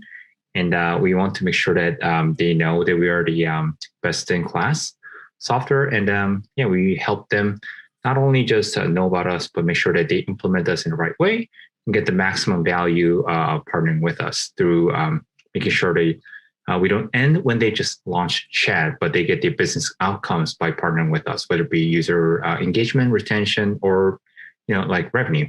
So what we're particularly excited about this opportunity is that since our Series B funding, which happened about 2 years ago, we were able to launch, we were not only able to grow in chat, but we were able to launch voice and video calling capabilities over IP. And then now we're bringing all of those world together. And on top of that, we're now facilitating, again, transactions, like sending money over chat, making transactions over chat, or connecting all of those conversations to a separate workflow, as well as enabling experiences like live commerce, live sports, live events, all of those things on top of Zenberg platform. So we're really excited about this potential to enable a lot of these value-added services happening on top of these conversational experiences. That's great. That's great. So can you divulge who some of your customers are right now? Yeah. We're really excited about this. One of our most loyal customers, like Reddit. So Reddit has partnered with us about 3 years ago. Okay. Since then, they've expanded quite enormously on top of our platform. But on top of that, we've been able to partner with a lot of key customers in the fintech space. So we partner with customers like Paytm, one of the, largest, arguably the largest and the hottest tech unicorn in India, but also with PayPay, with this leading fintech company out of South America, as well as PayPay, which is a leading fintech company in Japan. There are also other plethora of healthcare customers, whether it be Rally Health, a subsidiary of United Healthcare, as well as Teladoc and Accolade and so forth. So a lot of the healthcare fintech customers have really emerged in the past 12 months. On top of that, we have been powering a lot of food delivery application and grocery applications across the world. So these are some of the changes we've witnessed in the past, 12 months over the pandemic. Okay. All right. Great. So I was going to kind of pivot to, your business during the pandemic. I would imagine that you guys saw a multifold increase in use of your technology over the pandemic. And, it seems like there's been a huge adoption or acceptance of this transactional technology that is being just consumed by the market at large, and in all industries. It seems like we're moving well beyond just basic simple customer service chatbots and things of that nature. So do you think that the last year has kind of created almost like a hockey stick acceptance adoption of technologies such as yours, or is this kind of a natural growth, that's just as the technology improves, so does the customer adoption? Yeah, I think we had a nice tailwind from the pandemic, which is actually pretty sad to say because the world kind of suffered. Right. But one easy kind of mental model to understand about our business is that we're like a digital or index fund for digital communication. So it really is a mix of a lot of consumer application, but that are more like leaning towards a digital transformation, or people say. So again, like food delivery, obviously it's been one of the things that have been impacted pretty positively by COVID. And again, healthcare, digital healthcare has been, we've seen this tremendous transformation of the entire industry across the world, whether it be Americas, APAC, or not, because the world really united to remove the barriers to having this digital healthcare and telemedicine to really help out really the humanity. And we're fortunate enough to be been part of that, transformational movement across the world. But there, of course, unfortunate in verticals like hospitality, travel, who have been impacted negatively, whether it be ride-hailing and so forth. But all in all, we have been, lucky enough to be landing in the right side of history, having impacted positively towards the impact of the pandemic. But so it's kind of, again, like the index fund, there are some negative and there's some positive. But overall, I think we've been fortunate in that sense. That's great. That's great. So what do you guys plan to do? What is the next iteration of your platform going to be looking like? Yeah, so we raised 100 million plus. We had majority of our money we raised from our previous round in our bank account. So obviously, the core focus will be like Bitcoin and Ethereum. Just kidding, but I was going to say, are you going to buy an island or something? But I think overall, again, the simplicity of our business is really focused on two things, right? Making sure that we provide a best-in-class product, whether it be product as in SDK and API, plus documentation, the design, the content, all of those things, plus making sure that we have the best-in-class service ready for our customers, whether it be marketing, but also the sales and the customer success and solution engineering to make sure that our customers get the most value by partnering with us. So it's really empowering those two teams, plus the foundations of enabling our teams and building our teams to scale those efforts. So it's just really focused on the customers, and then continue to build a team, and then I guess on the sidelines, paying for the service and stuff like that. So again, the beauty of our business is that the simplicity in scaling. Excellent. Excellent. So do you see any markets where maybe your technology isn't being embraced as widely now, but is maybe ripe for such a technology? I'm thinking about maybe the education sector. Would that be a good area for you guys to move into? And are there other spaces that might also be areas of opportunity for you? Yeah, education is a really interesting vertical. Obviously, a lot of our customers are in the who are in the education space have been adopting us quite aggressively. But plus, platforms like the SaaS vendors like Zoom and whatnot have been also been really central players in enabling the digital education. So I think we play a good role along with the again the players like Zoom, which are actually currently using today. But also other verticals or other use cases like live commerce, live events like sports, live shopping, live concerts. Like we power a couple K-pop platforms or K-pop star celebrities. Exciting.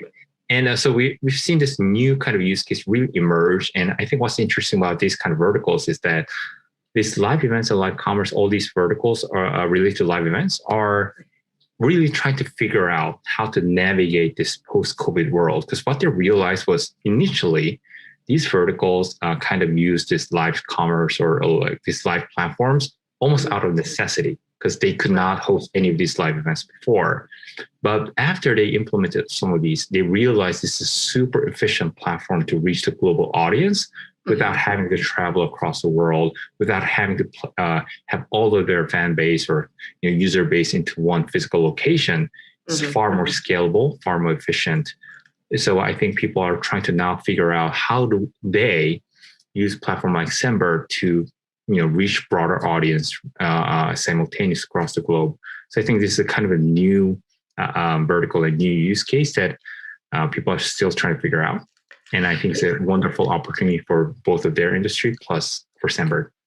Yeah, it's really interesting if you think about the the implications of this type of technology when you meld it with something like Zoom or even maybe artificial intelligence and the ability to have virtual events done via AI in AI environments, and having that a tool such as the Sember technology to kind of complement the entire experience. I think the sky's the limit when it comes to the potential for this type of technology, and I'm really excited to see what's going to be happening in the next few years, especially as it relates to collaboration platforms and the enablement of other services such as transactional, and deeper communication. So I'm very excited about what the future holds for that, especially when we consider, the fact that we've spent 12 months basically in lockdown, and we've had to expand our minds in many, many different ways over the last 12 months. And it would be great to get back to a lot of live shared experiences. But I think the fact is we may not have them on the grand scale that we had before. So I think we're going to see a lot more happening in the digital realm. And I'm sure technologies such as Zenbirds is going to be integral to that. So, John, I first of all, congratulations. And secondly, I wish you guys the best of luck. And I'm excited to see the next chapter for you guys. Thank you so much. And it's, again, really great to be revisiting, reconnecting with this with the audience. So thank you. Yeah, great. Well, stay in touch with us and let us know what's going on with you. Okay. Sounds good. Thank you. All right, everybody, please stick around. We've got lots more TechStrong TV coming up, so stay tuned.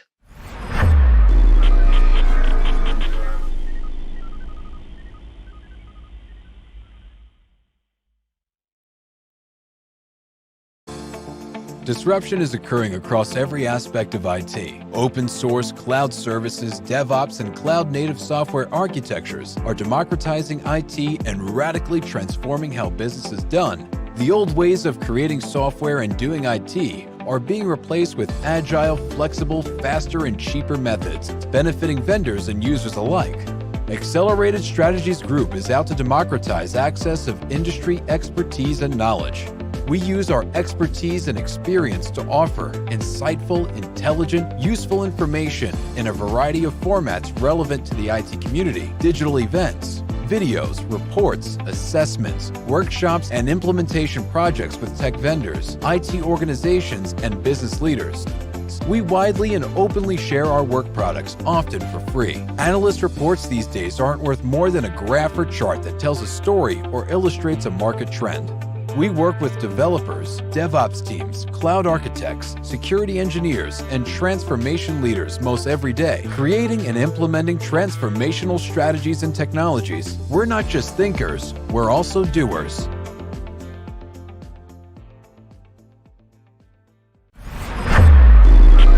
This is Digital Anarchist. Hey, everybody. Welcome back to TechStrong TV. I'm Charlene O'Hanlon, and I'm here now with Patrick O'Reilly, who is the co-founder of CyberSate, which is a cyber risk firm. And Patrick, thank you so much for taking the time. I appreciate you being here today. My pleasure. I look forward to it. Excellent. So let's talk about, well, first, tell me about CyberSate. I'm not familiar with your company. Sure. Well, CyberSate was founded about 4 years ago, right around there. My fellow founder, George Wren, was the Chief Information Security Officer at Schneider Electric. Okay. And he was doing some pro bono cyber work on the side. So that's where he came up with the CyberSate moniker. And he showed me, I'm a quant. I'm out of macroeconomic modeling and financial analysis. And, he showed me the problem in cyber, not the problem, but the problems. And I was immediately very interested. It just struck me that there was a lot to do remaining in cyber, and particularly around risk. That risk was coming into cyber in a way that maybe it had washed through finance, a decade or two previously. So we built the first version of the product in 2017. And then we rebuilt it, and it's been 4 years. It's been one heck of a ride. Well, that's great. That's great. I always love to hear that. So when we're talking about risk awareness and especially in cybersecurity, it kind of brings to mind the idea that much of cybersecurity, the issues that are in cybersecurity these days, really are they have their roots in people, in kind of that general awareness of understanding what exactly constitutes a cyber threat, and how their organization can be impacted by what they do, what they say, who they say it to, things of that nature. So when you're talking about building a risk-aware culture, what are some of the things that you or your organization is actually focusing on specifically? I think with the organizations that we, our customers mainly, they come to us with a baseline understanding of risk. So it may be around a regulatory standard. They may have a requirement to do a risk assessment. They may be in IT and they may be kind of new to it, or they might be a chief information security officer or a risk officer at a major corporation. So we have to have a lot of maybe points of entry for building out an understanding of risk. There can be risk at the control level. What's the risk if this control fails?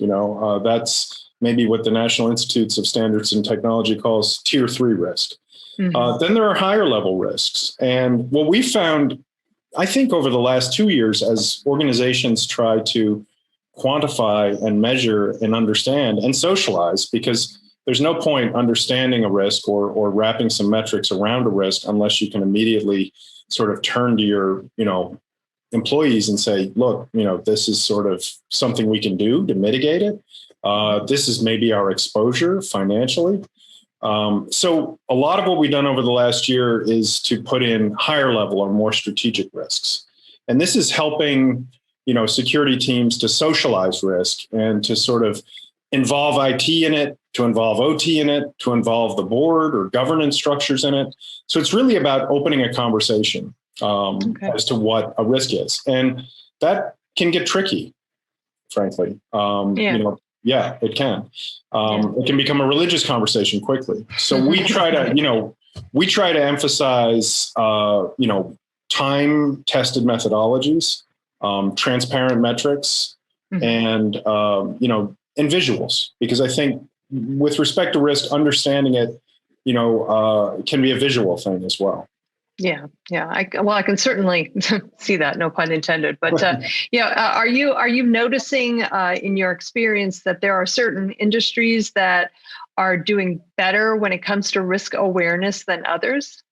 Yeah, there are. I think there are industries that have been under a lot of pressure, just in terms of the advanced persistent threat or regulatory requirements. So the energy industry, I think, is pretty advanced in risk quantification. Finance certainly is too, although finance is maybe changing their approach a little bit these days, but they are quite advanced. They understand a lot of different risk methodologies and models. And manufacturing, I think, is coming up a bit. I think that I've seen some improvement over the last couple of years. All right, great. So how have things changed for you guys over the last year or so with so many organizations that have, switched to this remote work environment?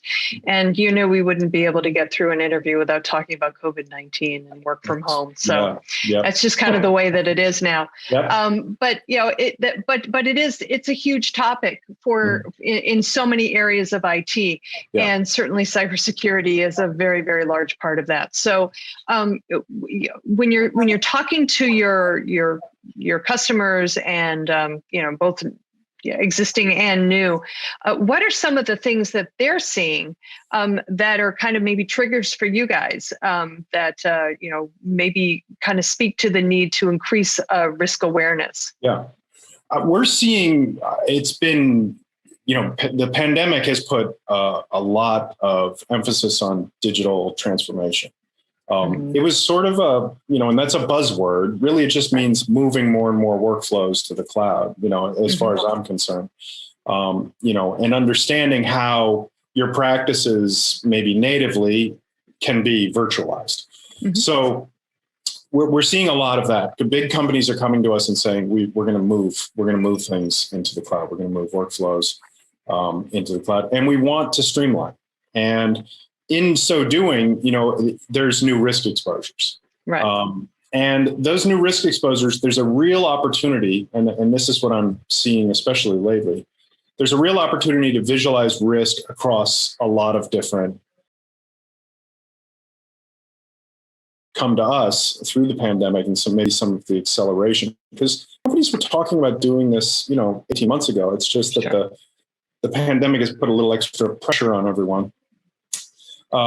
Is that now companies are looking to solve automation a little bit. They're looking to streamline. They're looking to maybe leave behind some legacy ways of doing things and find newer, lighter weight ways to do it. And the cloud offers I think in a lot of ways it offers a unique opportunity because some of the cloud providers are pretty good at aggregating data that can be taken over into risk. They're not doing a very good job of it themselves at the moment. And that's one of the opportunities we've had at Cybersecurity is to help cloud providers visualize their risk posture of those architectures and those new implementations.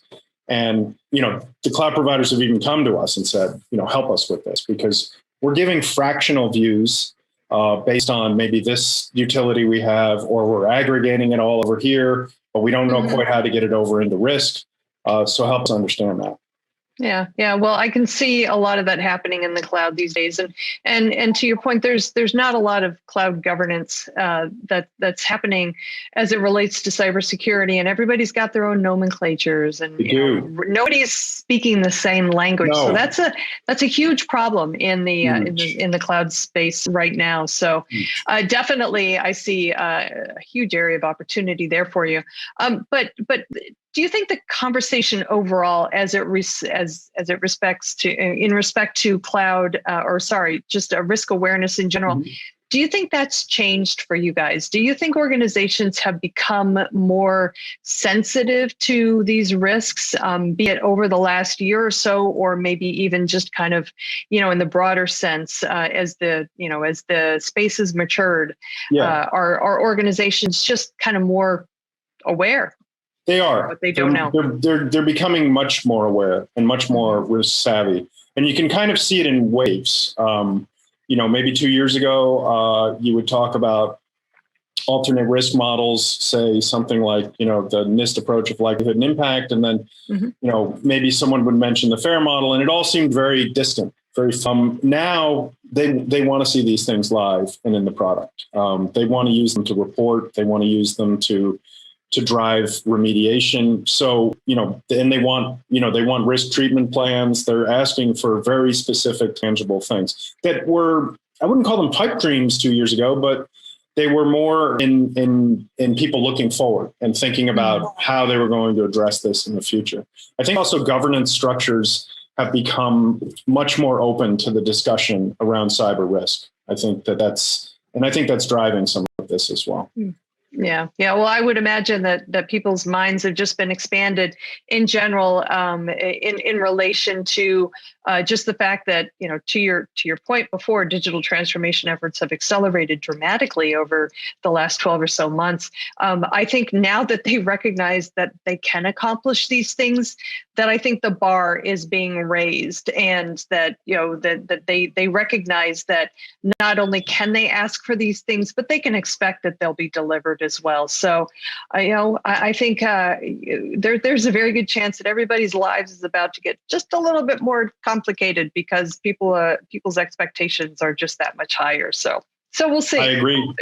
I agree. I would agree with that. And they may get more complicated in a sense, in that they're being asked for more sort of disciplined approach. But they may also get simpler in some respects, in that, what that problem you alluded to, the Tower of Babel that is cyber, I think that some of that is starting to change a little bit. I think that. Well, I hope so. Yeah, me too. I hope so. All right, great. Well, Patrick, thank you so much for having the conversation with me. It's great. Awesome. Really enjoyed it. Yeah, I did too. Thank you very much. All right. Well, hopefully we'll do it again soon. So. I'd like to. All right, great. All right, everybody, please stick around. We've got lots more TechStrong TV coming up, so stay tuned.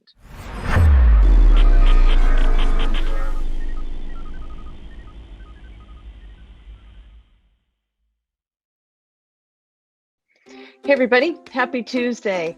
This is Charlene O'Hanlon, and I'm here now with the Tuesday webinars preview for you. As I always tell you, we have so many great webinars coming up on Devops.com, Security Boulevard, and Container Journal. And here are 3 that are coming up very soon, and in the hopes that you will be able to mark your calendar and join us for them. The first one is called Cloud Ready. The first one is called Cloud Ready, New Integrations for PagerDuty in AWS. This one is happening Wednesday, April 28th at 11 a.m. Eastern on Devops.com. It is sponsored by PagerDuty. This webinar takes a look at the PagerDuty portfolio and how it integrates with AWS. So the folks at PagerDuty during the webinar are going to walk attendees through how its latest portfolio of integrations are built to help organizations using AWS and PagerDuty streamline their cloud migration while also minimizing the impact to their customers. So some of the integrations that they're going to be covering is the PagerDuty for Amazon DevOps Guru, which leverages machine learning enabled application health information to provide real-time signal to action capabilities. PagerDuty for AWS Control Tower, which extends the Control Tower guardrail notifications to their existing incident management and compliance alerting process, and PagerDuty for Amazon Event Bridge Quick Start, which allows building unique and business critical functions for Event Bridge to help operations teams set up Lambda-driven updates to their AWS ecosystem so much faster. All right, the second webinar I want to let you know about is called Cyber Attacks from the Open Source Perspective. This one is happening Wednesday, April 28th as well. This one is at 1 p.m. Eastern, and it's on Security Boulevard. This one is sponsored by WhiteSource. As we all know that 2021 has been a year so far, and it will be known as the year of open source supply chain attacks, with an ever-growing number of hackers leveraging the increasing use of open source during software development to distribute malicious packages and exploit known vulnerabilities. This webinar will take a look at a simple framework to the Open Source Vulnerability Management Challenge and a few ways for organizations to secure their software supply chain and reduce potential risk. This is definitely one you want to check out. The final webinar I want to let you know about today is called Autodesk's Digital First Journey with AWS Lambda and Armory. This one is, just like the others, happening Wednesday, April 28th. This one is at 3 p.m. Eastern, and it is on devops.com. This one talks about Autodesk and how it is transforming its business, and it's leaning heavily on AWS and Armory technologies to do so.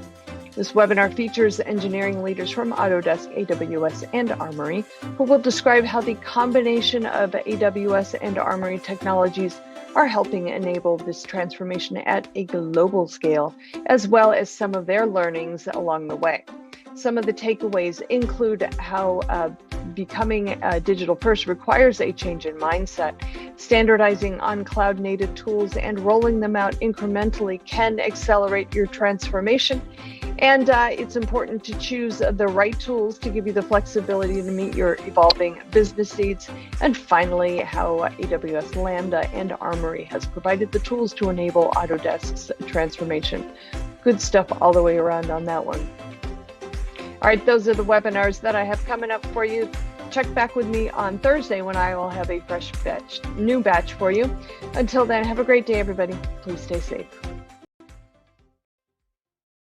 All right, next up, we have The View with Vizard. In this segment, Mike Vizard speaks with Dr. Bobby Blumoff, who is the newly appointed global CTO of Akamai, and they talk about why so many workloads are moving to the network edge. It's a great conversation, and we are going to kick it off right now. This is Digital Anarchist. Hey guys, thanks for the throw. We're here with Dr. Bobby Blumoff, who's now the newly appointed CTO for Akamai. Bobby, welcome to the show. Thanks, Mike. It's a pleasure to be here. You guys are driving hard on this whole notion of edge computing, but we've been putting stuff at the edge for years. So what is the focus today, or what's changing, and why are we all so obsessed with edge computing these days? Well, it's something we've been interested in for a long time. We've been doing edge computing in various forms for almost as long as I can remember. In fact, I actually remember back in, I guess it was 99 when we had our IPO in 99. And I remember the slide deck that was put together for the IPO. And it included obviously things like content delivery. That's where we got started. And we were starting at that point with static content. But that deck also talked about dynamic content, secure content. Of course, we've done all that. But even back then, we were talking about edge computing. Now, we hadn't quite done it yet, but we actually started edge computing quite shortly thereafter, I think around 2000, 2001.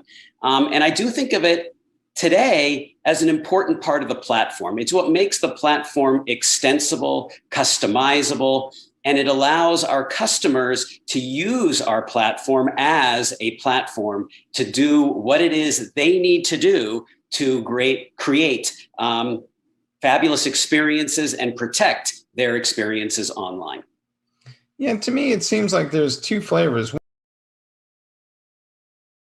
An awareness of the need to process and analyze data at the point of capture and at the point of where it's being consumed. So is this all part of the shift to more of a real-time computing mindset versus a traditional batch application mindset? Well, I don't know that it's a shift necessarily, but I think it is an embracing of multiple options. And it's not a one size fits all. It's not that it's one way or the other, but indeed, we have multiple modes here. And one of the ways that I like to think about it is that maybe a sort of a fundamental rule is that rather than bring your data to the compute, move the compute to the data. Compute where the data is. And so in many cases, you may have static data that lives in a database. And if you're computing on that static data, well, the edge may not be the answer. It's not the answer for everything. But if you're computing on data in motion, well, that's where the edge matters, because the edge really is about data in motion. You have data coming from your end users and their devices, coming from things, coming from attackers, sensors, actuators, and the like. That's data that is in motion, it's at the edge, and now it makes sense to move the compute to that data and therefore do your compute at the edge. And you're absolutely right that in many cases, you're talking about real-time applications. What is the role of Akamai in the context of a DevOps workflow then? Are you essentially the new target for me pushing out my application instead of aiming it at a server? I'm kind of aiming it at the Akamai network, or how should I think about that?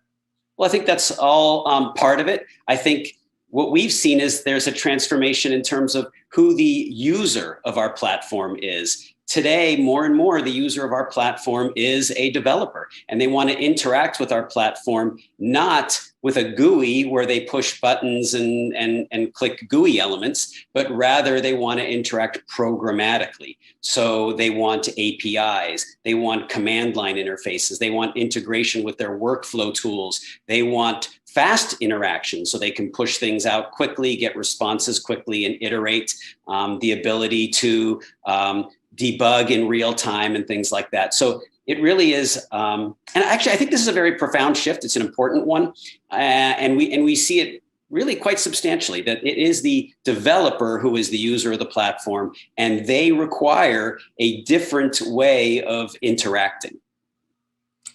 There's also a lot of talk among developers about DevSecOps today and how best to go about doing that.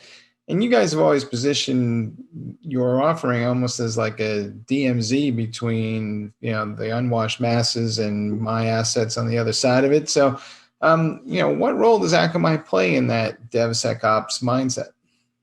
Well, I like that analogy, sort of the DMZ as a service, maybe, or a DMZ at the edge. That's not a bad way to think about things. But I do think that the basic point here around DevOps or DevSecOps is really around the way that we're interacting with the users in a developer-friendly manner, that we're interacting, again, through APIs, through command line interfaces, through integration with workflow tools, and things like that, and making sure that the interaction is fast, that you can turn around quickly. And edge computing is indeed a part of that, because I think of the platform as one where you can get a lot of capabilities out of the box. So you can get your, image manipulation, you can get your caching and delivery, you can get your SSL termination, you can get your security functions from bot management and so on. These things, in some sense, they're out of the box. Now you can customize them, but in some sense, they're out of the box. But the edge computing then allows you to take it to the next step and add on whatever functionality it is that you want. So this menu, if you will, of all these capabilities that we deliver off of one platform that you kind of get out of the box, is augmented very nicely with this idea of edge computing so that you can fill in whatever capabilities are not necessarily yet available out of the box. The other thing people, of course, are talking about is this shift to microservices and so-called cloud native technologies. One of the things that strikes me about all of that is that most of these microservices seem to be very latency sensitive. So are the laws of physics returning to application development, or did we just forget about them for a while, but they're coming back now and we got to all relearn what it means to not have something time out and what it takes to actually deliver on that? Well, I mean, I think you're right. Microservices is a nice way of thinking about architecture. And when you're dealing with microservices, of course, back to our point earlier about APIs, everything is API driven. Everything is interacting through APIs. Latency does matter, where you position those services. And again, some services, absolutely, you put them in the cloud. You put them in a handful of centralized data centers because those services may be operating on static data that live in those data centers. Makes a ton of sense. Other services in your microservice architecture are operating on data that's in motion, data that is at the edge, data that's coming from sensors and actuators, data that's coming from users, maybe data that's coming from attackers and bots and things like that. In that case, those services you deploy at the edge. So you end up with an architecture that isn't really one or the other purely. It's both. It's cloud where the cloud makes sense. It's edge where the edge makes sense. And they all interact through APIs. And that is really sort of that's what the microservices architecture ultimately looks like. One of the terms that we've had now for the better part of a decade is the cloud.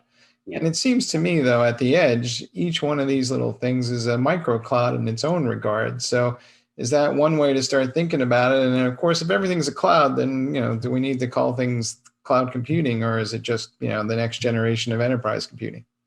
Well, we're sort of playing with terms and how we label different things. I've generally thought of the cloud as really the compute platforms that we get out of Amazon, Azure, Google, and the like. And for the most part, those are in a handful of locations. And the programming model, to their credit, by the way, I think this is fabulous. So the programming model in those environments is very much like the programming model that we all grew up with. The capabilities to use databases and transactional interaction through databases. The data model and the programming model is very much the same as, again, what we're all used to. And I think that's one of the great assets of the cloud and one of the great assets of this deployment model. Now, the edge, yes, you could think of it as micro clouds, but I generally think of it as something distinct because it's far more distributed. We're talking about far more locations. And in the edge, you have to think about the programming model a little bit differently. You don't immediately have all the same capabilities that you had.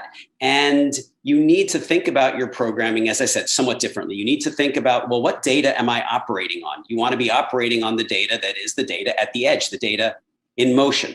You also want to be thinking in a largely, maybe not purely, but nearly stateless model, because state is harder at the edge. Now, you can have forms of state, key value pairs and things like that, but you're not going to have the same kinds of robust state that you might have had in your centralized cloud environment. So this serverless idea and stateless idea, these things become very relevant at the edge. And it is, I think, important to think about the programming model at the edge as distinct from, though albeit complementary to, but distinct from the programming model that you use in the cloud. So again, I don't like to think of the edge as simply mini clouds. I think it is a distinct entity, and it has to be thought of distinctly. And the two things work together, in my opinion, very nicely, as long as you embrace the distinction.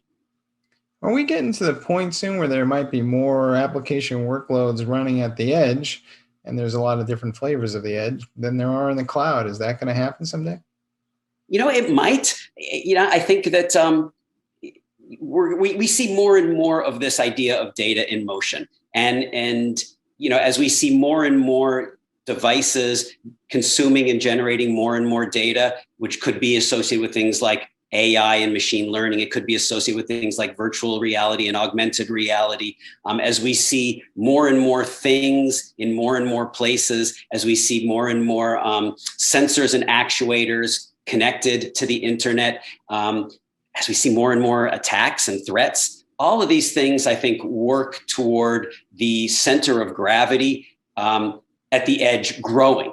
Now, for me to say that, okay, the edge is going to be bigger than sort of the more centralized part in the cloud, I don't know that I want to prognosticate like that, but I do think that there's a growing relevance and growing importance to the edge component. And I think we will see a significant growth in the amount of attention and effort that goes into solving problems, executing code, working on data at the edge. So yeah, I think, again, both of them are relevant, but I think the center of gravity is shifting more and more toward the edge. Whether it overtakes the cloud, I don't want to prognosticate on that. Okay.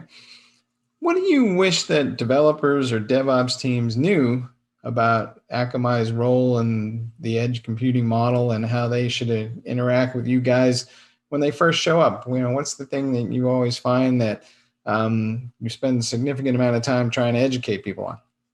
Well, one is that, we are all in on the DevOps model, and this is something we believe in. We're developers ourselves, of course, and we use many platforms ourselves. In fact, we use our own technology a lot, and we're big believers in this. I think DevOps, DevSecOps, this is stuff that we do ourselves. And as we develop our own platform for our customers, this is something that we're fully embracing. We're all in. And so I think it's important that people recognize that we have these capabilities. We believe in these capabilities. We use them ourselves, and they can expect that we are indeed committed to enabling their DevOps and DevSecOps workflows. It seems like there's more CDNs today than ever. So what ultimately differentiates Akamai from your perspective? Wow. Yeah, you're right. There's a lot of CDNs out there. I'm not sure I say necessarily more than ever. I've been at Akamai for 21 years, and there have been, many CDN competitors as long as I can remember. And they all had their strengths relative to Akamai, and all had their weaknesses relative to Akamai. It's been an interesting and dynamic landscape. And I think in many ways, our competitors have kept us agile and nimble, kept us awake and constantly innovating, because we are competitive. We want to stay ahead, and the stronger our competitors are, the stronger we get. I would say that, though, among the distinctions, one obviously is scale. We're operating at an enormous scale. We're now obviously well over 100 terabits per second. In typical traffic, we've had days over 180 terabits per second. We really do operate at unprecedented scale. We are truly at the edge. We're in thousands of locations. We are much closer to the end users, the devices, the things, the threats, the attacks, and things like that than anybody else. I think also there's real power in the notion of our platform. And what I mean by that is that the same set of servers that can do one function can do all the other functions. So the same set of servers, the same platform that, for example, improves performance and creates scale, those same servers also secure. So all of these capabilities, I talked about all these capabilities out of the box, plus the edge computing, all that happens on one set of servers. So we have this enormous value in the fact that it's a single platform. You don't have to go to multiple capabilities to solve your problems. And actually, let me just riff on one more point on this, which is something that I've been very aware of lately, which is this idea of the power of the platform. Because in the old world where you were deploying devices in your data center, you could deploy multiple devices in the data center to solve different problems, and you just daisy chain them together. You've got one device for SSL termination, one device for caching, one device for your web app firewall, one device for this, that, and the other. You may have dozens of devices. You just daisy chain them all together, and you can potentially do all the things that you need to do. But when you move out to the cloud and you move out to the edge, you can't daisy chain. You can't daisy chain edges. Well, I guess technically you could, but it would be a disaster for performance, a disaster for reliability, a disaster for scalability. So when you move out to the cloud and to the edge, you really leave behind this world of daisy chaining and you move more into a world of platform. And it becomes more and more important that you can get all of those capabilities from one set of servers, performance, security, scale, all coming from one set of servers. And I think that's, the breadth of capabilities that we have on our platform is indeed unmatched. And then, of course, you add on edge computing, and now you can do pretty much anything you want to do. So what's your best advice to folks who are now beginning this distributed computing adventure where they're going to push more code out to the edge? What do you wish that they knew, and what do you think that they should maybe think about where to get best started? Well, one is, I think, understanding what the edge can do for you and where the edge makes sense. For example, security is a great proof point here. And I think oftentimes people have thought of companies like Akamai as largely around enabling the online experience through scale, through performance and things like that. But we also, of course, secure those experiences as well. And I'm not sure that everybody recognizes the importance and the value of the edge platform when it comes to security. This is another example I talked about in the case of computing, where you want to move your compute to the data, not the other way around. Security is the same idea. You want to move your security stack to your traffic, not backhaul your traffic to your security stack. And this is an important point, because the traditional model really is backhaul your traffic to your security stack.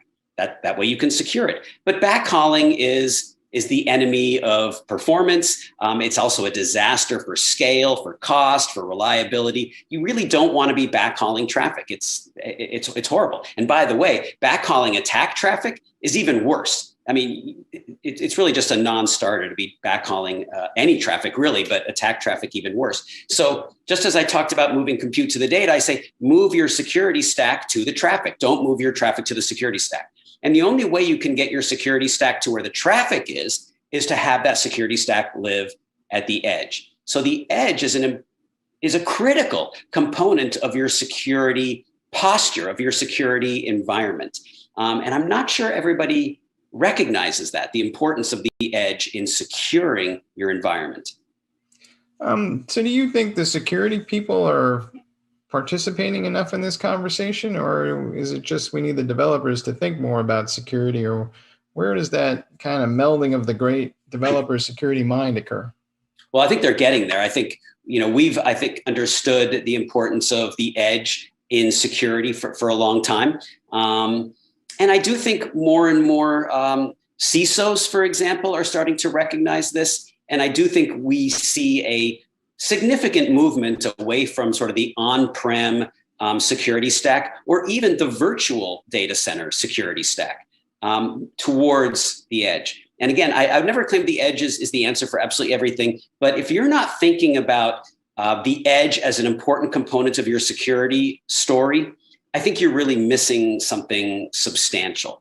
And probably for a lot of CISOs, it may still be early in that journey. Though I do see more and more CISOs out there really getting this. They get the importance of the edge in the security story, and now they are on this journey as they migrate their traditional security approach, which again is either devices in their data center or virtual devices in a virtual data center, moving that out to the edge where they can secure at the traffic. Again, rather than backhauling the traffic to the security stack, they're moving the security stack to the traffic, which again is all about the edge. All right. Hey, Bobby, thanks for being on the show. I appreciate it. Thanks for having me. Thanks, Mike. All right, guys, back to you in the studio.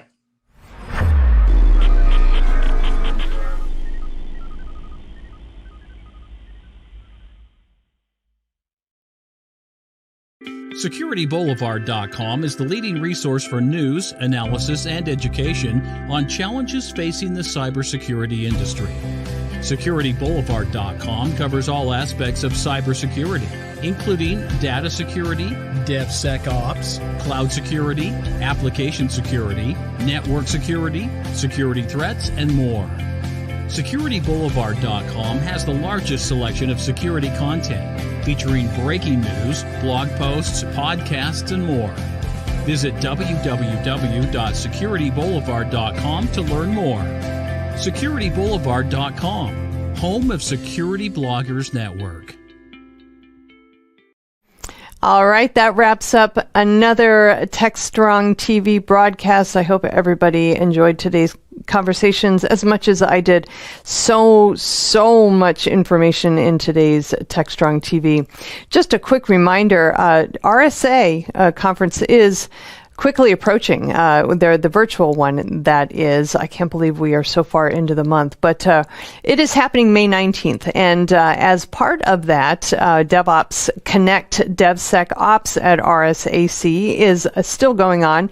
We normally have it as a live event, but because of the virtual, the COVID situation and everything going virtual, it is going to be a virtual event this year. It is happening from 11 a.m. to 7 p.m. Eastern Time on May 19th, and we are super excited to announce that Alan Schimmel is going to be having a frank discussion with Christopher Krebs, who is the former director of the U.S. Cybersecurity and Infrastructure Security Agency. They are going to be having a fireside chat discussion during the event, and they are going to be talking about disinformation and how it is as serious and as much a threat as both cyber and physical security. We are pulling out all the stops on this conversation. It's going to be a great one, I can tell you that. But please do mark your calendar for that. And we will have more information as it comes through, but you can always check the RSA website for information, as well as the Media Ops Events website, and find out more information about DevOps Connect DevSecOps at RSAC 2021. Going to be a great one. I'm so excited for that one. But we will be back here on Thursday with a brand new TechStrong TV broadcast for you. Until then, I hope everybody has a great day, and please, whatever you do, stay safe.